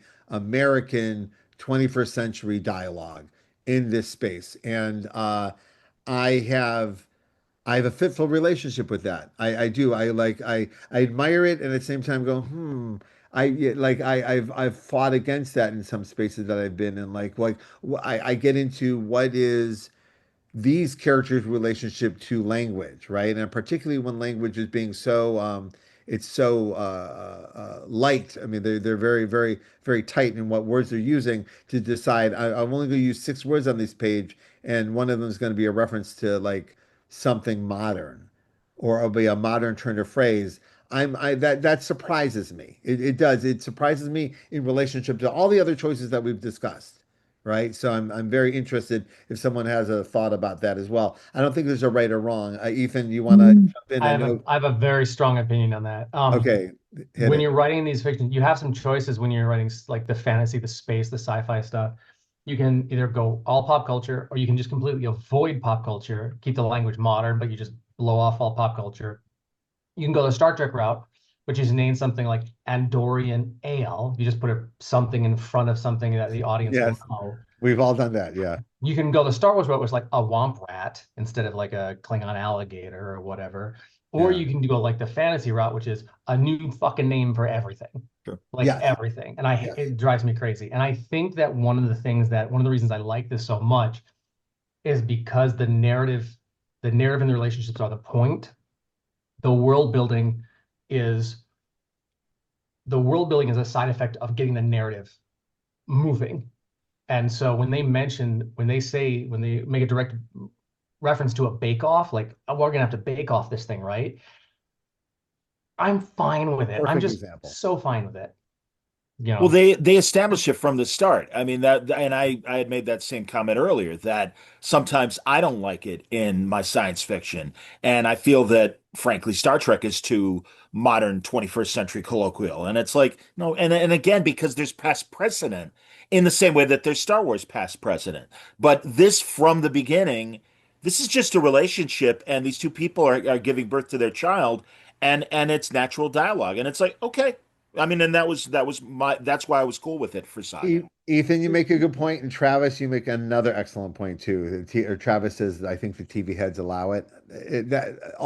All good points, and again, it's all very on purpose. I just recently did a book series called Phenomena, where I was just hyper focused on what is the evolved relationship to language. Like it's Yeah, Earth, we're on Earth, but it's been many years and something huge happened, and what people how relate to each other verbally would just have evolved. And sure. there would be, and I even have the older people making references that the younger people would never make, or turn of phrase that a person in their 60s who may have been alive before the world changed would still hang on to that reference, whereas the leads, which are younger, have their own reference, their own swear words, their own turn of phrase. So and again, no one's right or wrong. I just it's something that I've been and very and I interested think it would be in.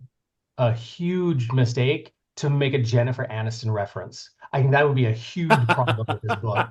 But for But somebody to mention Bake Off, that to me Yeah, is vibey enough that no, I'm that with it. was a perfect example of what I was talking about. There's a Wesley, few what? of Go those ahead. in What do you there. got, Wes? Okay, so in the first issue, there's the one guy references, oh, I'm waiting for this app to update on my phone. And it's like, okay, well, they're aliens. Okay, sure, they have phones. It's like, well, I think that's relevant as long as people still have phones with apps. When we get the chips in our heads that do it, then this doesn't hold up well. But at least for the next 5 years, I think we're okay. It is a high class problem to look back on something and go, yeah, I would not have written any of those words today. And I have we're about to release the first Powers trade paperback for free for everybody. And I hadn't looked Oh at it in a wow. while. And there's just a couple turns of phrases that in 1999 were absolutely fine. But how many times, like my kids laugh at how many times you can hear an old movie of us as a family, and how many times I say it's in HD. Like I'm so excited that I'm filming something in HD in like 2007, and it's embarrassing It's now. in But living color. it's just one of those things. Um oh, is this the elevator pitch? Romeo and Juliet meet Star Wars and the sexiest verse of fantasy. Star-crossed lovers and more. Yeah, that's it. All right, let's. I hate to rush. We've had an excellent conversation, but one of my kids needs to get picked up. So, Steve, what are you thinking in 10 words or less? Just joking. Go ahead. Uh, I thought it was really great. I thought it was strange how some people on the Discord were like actually like, oh, I actually couldn't pick up the book or get through very much of it because I to was very surprised. I thought this was a like a slam dunky kind of choice, and if anything, too slam dunky. And I was surprised how much pushback there was on the choice. Yeah, especially because, and some people said that it was like slow, but I thought that the pacing of it, like you melt into the book, like it with the number of panels per page, the tempo that is there, especially reading it as a trade, it reads maybe reads different than single issues, but there's the first opening page is a splash page, last page, splash page. You're always getting that same rhythm. And I remember hearing Fraction talk about it, how he's like, it sings, and he was absolutely right. And so like you really kind of get rolling into it. And because the way that the panels kind of vary and that tempo kind of like ebbs and flows so easily, you feel like success, like you feel like you're kind of accomplishing small goals as you're constantly turning pages because it's so easy to do it. And so it felt like it's very helped it be way more immersive. I thought that the way that he introduces or that they introduce characters was super awesome. Every time a character is Agreed. introduced within that next page, they're you're the first introduction of them is this is what they want or what they fear, and within a page and a half they're meeting like the thing that they don't want to do. Prince Robot is like cannot perform with his wife, and then you see that image on the screen, which I love. Prince Robot and the images that pop on his screen are always, it's like a panel within a panel, which is amazing. um It's but like a it's like, thought okay, balloon. It's like yeah, a yeah, exactly, yeah. right. And but like it's visual, which is it's a visual medium. So let's take thought balloons and let's make them visual and let's just go right there. And it was like, he was the war was part of why, it was the thing that that he hated the most. Next page, it's like, hey, guess what? You're going back out there and you're gonna go and do this. And you see how he responds to that. Same thing with the main characters. It's like they just had a baby. What do they want to do? Take care of it. What's the first thing that happens? They get attacked. Every character, as soon as they get introduced, the will okay, he's going to go ahead and get on this mission. What's the first thing that happens? He finds out that his ex-lover is also on the mission. That's the last person he wants to see. So he doesn't want to do that. And you see how they respond. You're constantly introduced to characters and immediately being showed how they respond when they don't want to be in a situation that they're forced to be in.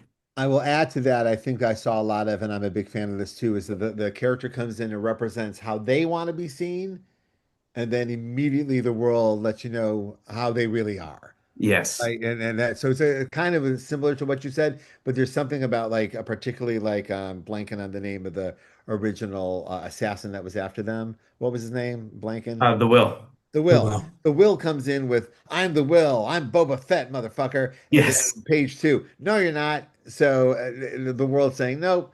And I do like that a lot as well. Yeah, like here's what I want to be, and here's the challenge that's not allowing me to be who I am. And then by literally, I think by book three, nothing about how he presented himself is the truth about the world that he's living in Mm. now.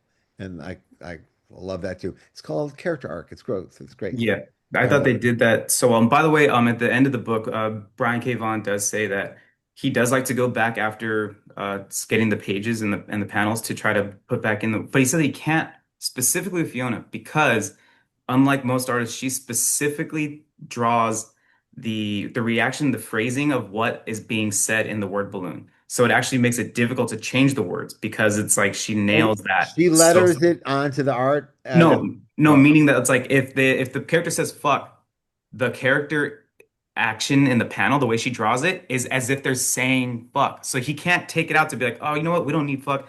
You nailed it with just her look. It's like, no, no, no. Her lips are saying the word. Like it's the art is so specific to that. see, but I would also, I like, I've done this a few times where like it looks like they're saying fuck and they're not saying it, but we've done it too. Like that's a thing that can be done as well. I also know that sometimes I've removed balloons, but the artist left room for the balloon. Mm. And like I've like Barry a couple of times is going, oh dude, why'd you get rid of that line? And I'm like, because you nailed it. And he goes, yeah, but that space. I'm like, that space says he wanted to say something and didn't. Right? Yeah. Like there's room to there's definitely a moment to be spoken here, and we're gonna deny that moment. So I wanted to it's give a you guys little a bit. couple questions just as I take off from right now. So one of them is Brian, you mentioned that you would have made some different choices. I felt kind of the same as a writer when I was reading it, and then I Yeah, was like, oh, but you know what? I not think better choices, just different no. Different just to ones. make To it me, it clear. was like it was weird that we went to certain characters and kind of expanded more in certain places, and knowing that he wanted it to be a very long story, I think that's probably why he went there.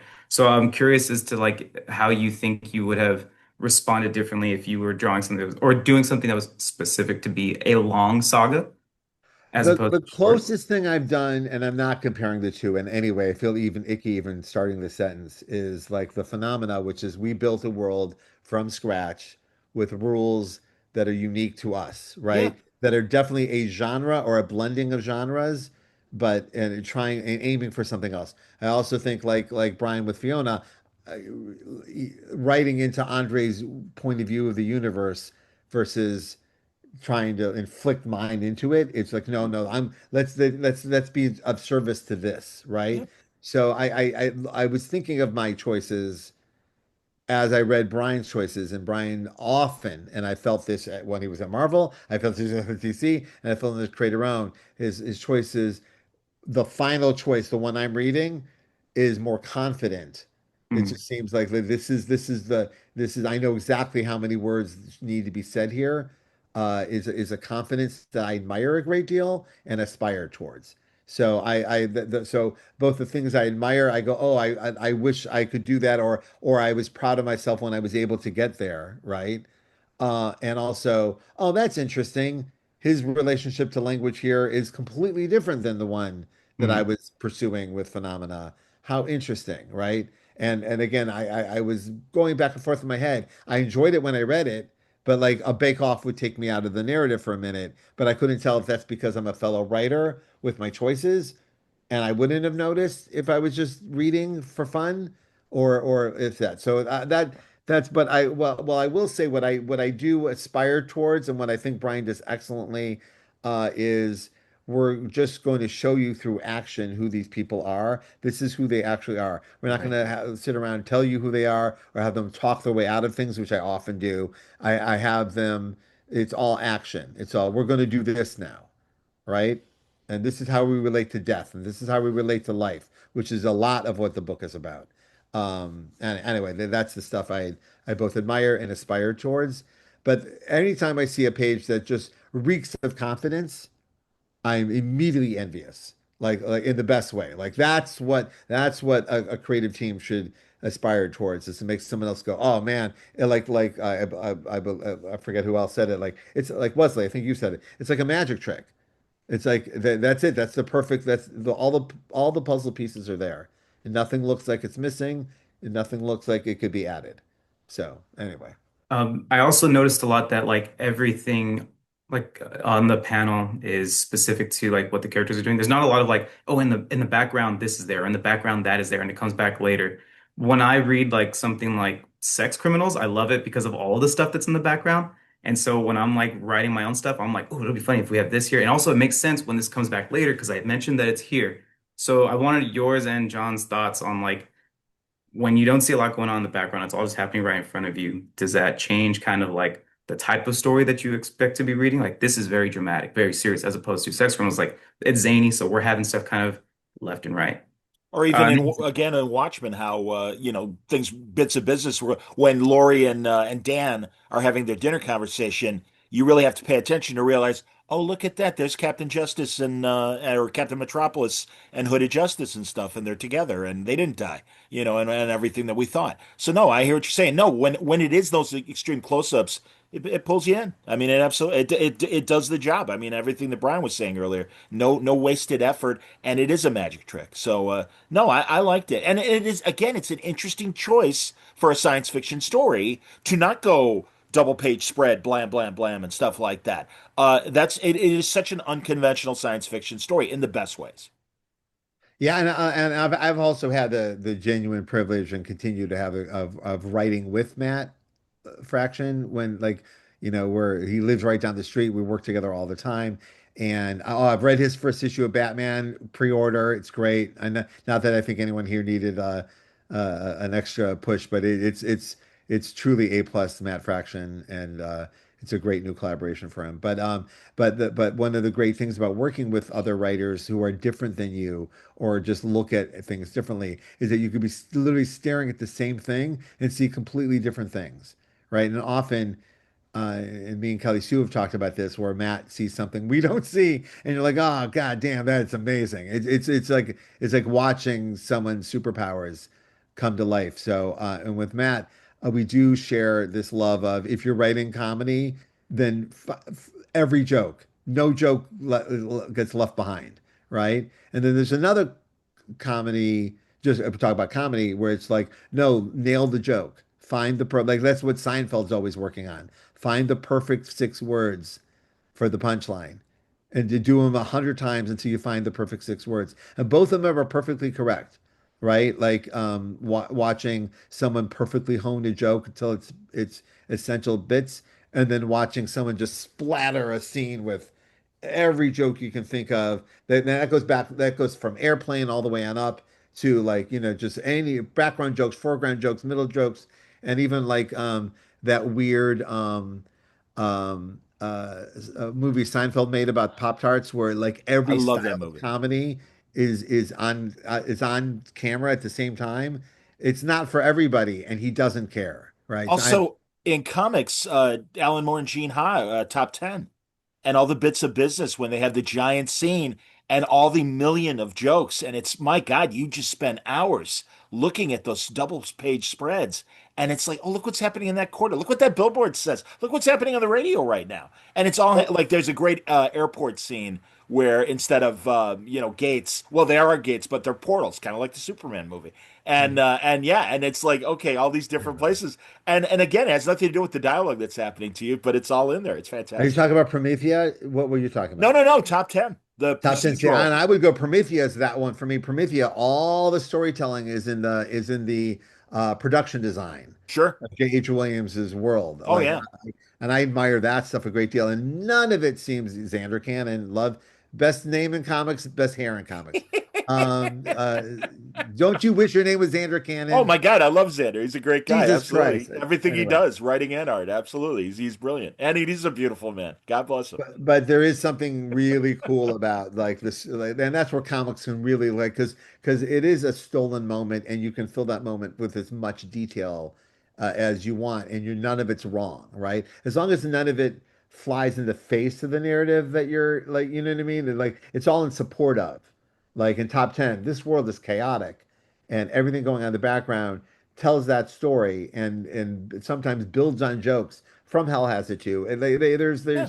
there's stuff going on that just builds and builds and builds. Filmmaking, Jacques Tati. I was talking about this, and I'll keep it blank for the non Superman film. The people haven't seen it yet, but there is a moment where Clark and Lois are having a conversation. I Things was are thinking it happening in the too. background, and that's beautiful, man. And this French comedian of the '50s, Jacques Tati, would do the same thing where two people are in the front doing something, and the comedy is happening literally 100 yards away. And it's fantastic because it really is such a contrast. I even just saw it on Star Trek Lower Decks. I mean, so no, No, it it's a happens. very And famous Rick thing. and And the Morty does it. funny, they even did it in the opening of Superman 3, directed by Richard Lester, is a farcical opening. Oh yeah. Where all this, and I just heard the blank check guys talking about it. It was where I got this notion from. Is that like Richard Lester put in some of that Tati stuff in Superman 2, but with Superman 3, he opened with it. Like he like he doesn't want to do a Superman movie. He just wants to do bits Yeah, of but that, about a world with a Superman in it. as I And remember it, though, that was happening in the forefront. All those jokes. I mean, that was more silent movie kind of just physical comedy kind of moments and stuff, which I liked and everything. But you know what I mean? Was it in the background? Because I mean, I know no, it's very narratively airplane. it was. It's very Zucker Brothers. There's Okay, foreground jokes, middle ground jokes, and background jokes. I'm hip. Okay. Wherever you're looking, there's some stupid bit. And I remember like Ebert like once reviewed them and said there's something very. I think we're getting this with the new Naked Gun too. It's like it's Hopefully, really magical when the filmmaker sees a laugh and a moan as an equal win. sure. Like I don't care if you laugh at it or moan at it, I still got what I wanted. I'm with you. Yeah, it's a very okay. I got to You run got a bolt? quickly, but I don't want to leave particularly Henry, one of my favorite people online. Absolutely. Everybody, if you don't know Henry, of course, the current author of Gil Thorpe comic strip. And as a sports guy, I've always appreciated that. And nothing made me happier to see Henry get the gig. So good to Very see you, buddy. smart follow. How you doing, Henry? Hey, I just wanted, I just echo, I was already mentioned that Prince Robot with his visuals. Yeah. I think that's just something that you can really only do with comics. And I love the book that you don't get to really read it, but it really adds depth to the world. and it's also important to the story. So that's what I was gonna. Yes, and has anyone ever been at a convention where someone was cosplaying as him or one of those Yeah. characters? It's has anyone been unnerved by it when you look at your own reflection in the Isn't that face? scary? Yeah, it's kind of chilling. Okay, good. I'm glad some of you experienced this because I really was like, because you like I've had it's a weird experience when someone comes cosplaying as something you're writing or something you're involved in, and then something you're not. And then you look at it, and I wondered if it held me off from reading Saga for a year because I stared into the face of my own panic at a convention when someone came up to me with a TV head. Anyway, yeah, it was yeah, I had that experience. All right, Tad, we'll jump in with a quick one, and then we're gonna. I'm going to keep it super short. Please. I think Fiona deserves all the credit in the world for the magic she does in little things. Yes. I mean, it's not just the text that can be modern. I mean, I love that you have payphones or it's I think in a later volume than some of you have read, but there's a TV with RCA cables, so it's like, oh, we're in this space world, except I also feel like I'm in the 80s.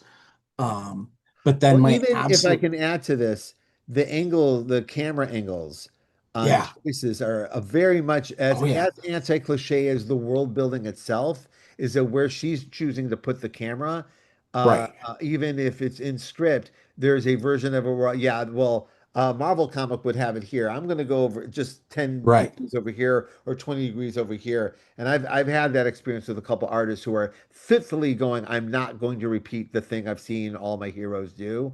I'm just going Right. to find a different angle to do that talking head. And when I see it being done well, like she's doing, and some of it's so subtle that you wouldn't even notice it, like unless you start noticing it, right? And I particularly wanted to celebrate everything going on inside the wooden ship. Like Yeah. every angle, Oh every yeah. choice, everywhere the camera's being placed is just enough to give you space and time and consideration for how the ship might be running, but no more, no less. Just love it. I'm sorry, Ted. Go ahead.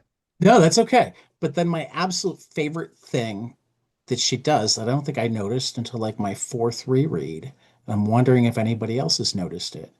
When there is violence involving Marco, who's sworn not to have violence anymore, the panels are crooked. Oh, that's really interesting. I don't think I noticed that. Oh, now I got to go back in. One of the pictures you were showing earlier was one of the violent scenes, and rather than square panels, they're the shooting scene. I'll get it. I'll get Yeah, it. you just went past it. I did. What? Huh? This one? Yeah, look at it. You're absolutely right. And that's throughout the entire series. And it's super And subtle. that's the It's not only time. like some people would really like let you Right. know I'm moving the panel. Right. Yeah. There are also cut corners from time to time, and I haven't figured out what the rhyme or reason is, but because of this, I'm almost certain that at some point I'm going to realize that she cuts the corners of certain panels for a reason, and that I felt it all along and just not known that I felt it. Because as soon as I saw this, I'm like, I've felt this for my entire read. I just didn't know it. My takeaway was, and having I don't know Fiona at all, but I Right. worked with a lot of artists from different walks of life, and I've had a couple of artists in my life that just refuse to draw certain things a certain way because yeah, everyone did that. Right. I'm not interested, and by doing so, I can rely on your relationship to what a scene like this normally is and let me do my version of it. And it's not lazy or cutting corners. It's yeah, you've seen that No, already. no, I mean Yeah. literally the panel Oh, okay. I corners thought you meant cutting are like the cut. backgrounds and No, stuff. no, Okay. the panel corners are cut rather than Yes, it's on purpose. It's yeah. 100% on purpose. I know it is, but I Yeah. haven't figured out the why on that one Everybody's yet. pushed their book to the side. Right, right. But Um, yeah, with her famously the rocket ship is because she's like, "Oh, I love this, but I really hate drawing like technology and metal things." Okay. And Brian's like, I can figure something out. Yeah, no, it's one of my favorite things when I've worked with artists, so like I don't want to draw a fight Right. scene ever. And I'm like, Right. all right, well then I have to get to the moments of conflict I am now challenged to come up with a way to get this conflict going Right. and to get the artists what they want to draw, right? And Eh, that's eh, good. That means the winner is the reader. You're going to get right. something new from both of us, right? Eh, And yeah. And to Brad's comment about saving characters, there is one character that his or Brian has commented on a number of times that he killed and she refused to draw it, so the character lived. That's hilarious. That's my favorite. There's I've had that too, where there's a few things in my books that have just kept showing up or Yep, disappearing yep. because the artist She just killed. He killed it, refuses. and it was even like an issue cliffhanger. And like she called him when she was done drawing, and she's like, "You're gonna find a way to save him next issue, or I'm not drawing it." Hilarious. No, I my best. I brought this up just this weekend. How many times Howard the Duck showed up in one of my Marvel comics, and I've never written the words Howard the Duck. I've never included him in a script. And the artist, every time I say it's a big crowd scene, Howard the Duck shows up with a big gun in the front. I'm like, and I'll never like cover it up or fight it. I always go with it, but it kills me every time. Like you said, crowd scene. Here's Howard the Duck. You're getting it. Howard's Figure it great. out. Yeah. I just, I'm from Cleveland. That's the other Cleveland legacy we have to deal with. All right, John, I do have to bail, and I'm sorry All because right. I deeply love this conversation. I'm thrilled we had it. I'm thrilled you all joined us. No, I understand. I am wide open for suggestions for next month's book club. Well, Uh, I'm gonna call it because you called it last time, so you'll forgive sure, me, what you got? everybody. But given that I'm the co-host, Joe Casey is a longtime favorite of mine. I really came back to comics loving guys like Brian and Brubaker and Rucka in that same period. And I really was glad. And listen, killing it with Ben 10 and all the animation stuff, Men of Action, all those guys, tremendous respect and really love all those guys. But I was glad when Joe Casey came back because I really felt Wildcats and what he did, especially with 3.0, was so different. That said, I'd really like to talk about, and again, it sounds salacious. I'd really like to talk about sex and his first volume of the sex story that he told because I I never I read it. just he has a spin on superheroes that is very different, and it's a retired superhero. You could maybe cast him as a Bruce Wayne or a Tony Stark, but there's also kind of a James Bond element to it, and it's all just very subtly done. And yeah, and really when he came back to doing comics in the last few years, God, I hadn't talked to him since like my first year or two of Word Balloon, and I'm like, Joe, God damn it, I missed you, man. I'm glad you're back. We worked So very closely together on the Ultimate Spider-Man cartoon and show on Disney, yeah, whatever Disney was back then. and Avengers too, right, Brian? Or were you not writing I was Avengers? not part of Avengers, Okay, so it was but just we Ultimate were Spider-Man. Yeah, the Ultimate Spider-Man writers room was Men of Action, me, Paul Dini. yeah, So yeah, it was yeah. kind of cool. Yeah, No, cool. I Well, loved there. it. So yeah, that's what I'd like us to All do right, because I do think it's is it in print? That's yes. my Oh yeah. okay. Oh All yeah. right, No, cool, both cool, cool. digitally and print. By the way, quick plug: Neon Ichiban guys. They're the former Comixology guys. They're coming on War Balloon on Friday afternoon. And if we don't have time for a Superman talk with Brian, then don't worry. Tomorrow night on the podcast, the All Yeah podcasters, Art, Franco, and Scoot, and also my Trek Talk guys, Wayne and Mitch from Terrificon, will all be on, and we're going to go spoilerific on Superman. We're the last. I know everyone else has already done it. Christ, there are people Friday morning already talking Oh about it. yeah, yeah, yeah. I was Assholes. thrilled I saw it fast because boy, everything got I spoiled I fast. had Jergens on Monday night, and I'm like, Dan, I have respect for you. If you don't want to spoil this, well, John, I know a lot of people haven't seen the movie, and in fact, I know people in the chat here have not seen the movie yet, so it's cool. But yeah, if you have and you want to hear about it, we'll talk. Alex Ross and I, which I released the video yet last night, we spoiled, and Loeb and I spoiled on Sunday, and I released that video, and that audio is out. Alex's audio will start tomorrow. But yeah, forgive all the word balloon commercial there. No, So let's yeah, please. You've been Paula, you've been on a genuine roll lately too, so God we're bless you, really son. proud. Well, these are really good episodes. you know that it's feast or famine sometimes. Yeah, and really, I'm counter programming next week, given that everybody's going to be at San Diego. Monday, Jeremy Adams is going to be on Cool. live, but I'm planning recordings with Al Milgram and Kevin. Damn it, old Marvel inker and from the '80s and '90s. Kevin, son of a bitch. I can look at my I phone, was but gonna in the say mean, McGuire, but I don't. You should no, have it's not. McGuire on. I I would, talked. dude. I've had McGuire once with Mark DeMatteis, and I've asked him at every convention. He doesn't want to come on, and I totally respect that. That's okay. Jimmy Chung was like that. Jimmy's awesome. Jimmy doesn't like Kurt Busiek won't come on. And again, they're like, thank God I got Kurt once. Jimmy's like, I love you, but no. And I'm like, totally fine. The best is Buckley, the publisher of Marvel, and he's like, John, I really respect what you do, but I might say the wrong thing, and then I'll hear about it at a quarterly meeting 3 months It's too bad later. because I've had hundreds of meals with Dan Buckley. He is a fascinating person. Well, then That we one's had the yeah. That's yeah, the we had bummer. good conversations the couple times I met him on the floor. And I'm like, Dan, can I talk to everybody else? He's like, yes. I'm like, then don't worry, I'll never bother you again. But that's the thing, man. There are some people that believe me, they're on my request list too. They just won't come on. I have been a big fan of Kevin McGuire's for many, many years. We worked together on Superman and other things. I'm just a big, big fan, and he lives here in town. And having that Guy Gardner moment in his life is so special. Like I know what that feels like, and I'm so thrilled that he got it because it's just I don't know. It's Okay. just he's a tremendous artist. Shame on me, not Kevin. Keith Williams, everybody. The great Keith Keith Way, I could Williams. not even think of who you're talking about. Okay, Shame good. on me. All Shame on right. me. Because really, that's the great thing about Mitch's show at Terrificon. Beyond the obvious players, he gets these great inkers. Bob Allman's been there in the past. Great people like that. And I'm like, yeah, all right, if they're not going to San Diego, let me talk to these guys. I mean, he's going to have thoughts on Shooter and being in Marvel in the 80s and 90s.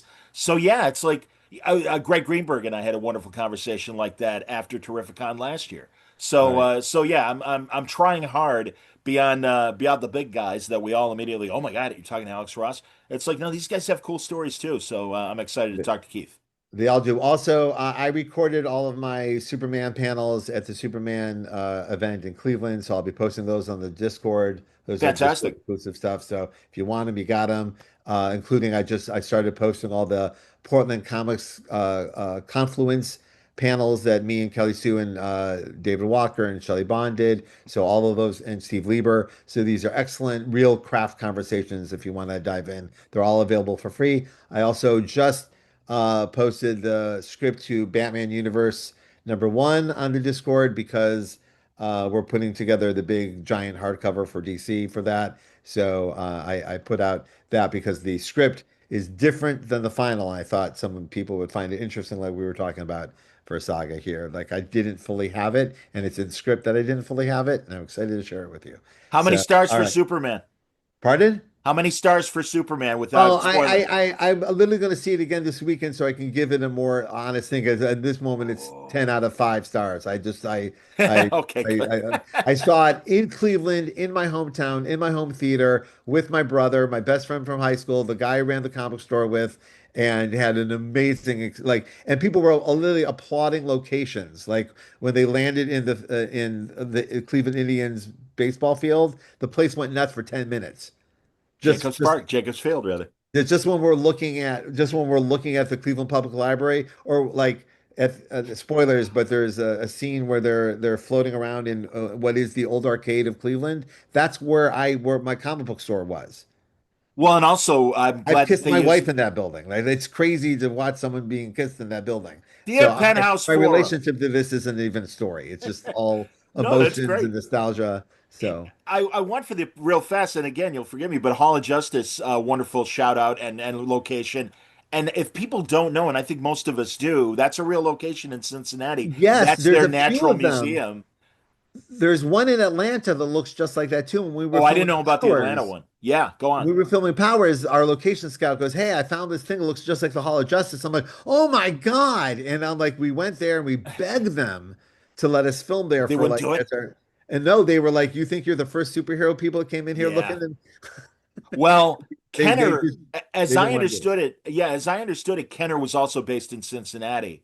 And obviously, That makes a lot of and that's sense. why the Hall of Justice was designed that way because they were always thinking about toys. So no, so you can really go there. And I mean, I remember when we did Tony Moore's old Cincy Comic Con.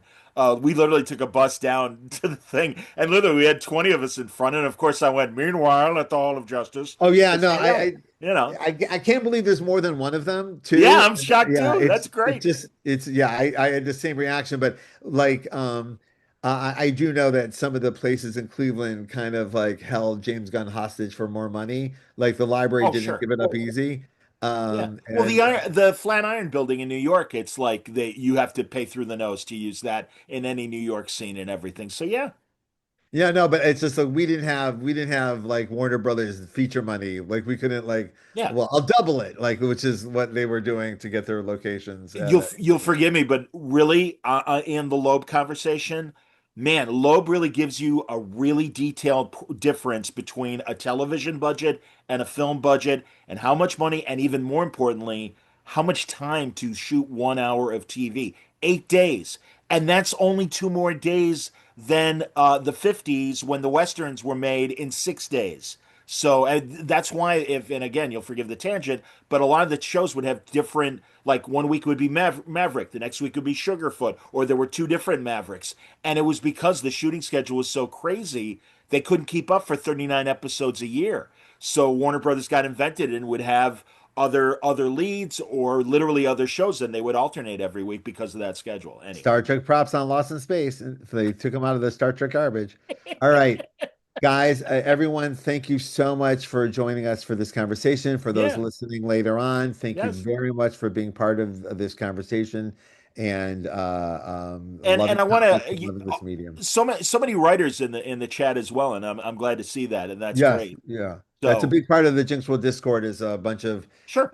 creators really creating a community, a safe community to really support each other. It brings me a great amount of personal joy just And watching everyone interact with each other. and great insight from the chat. Truly, no, you guys you exceeded expectations. Everybody, well done. All right, everyone. Thank you, Brad. See you soon. Thank you, everyone. All right, I got to go. I'll see you online.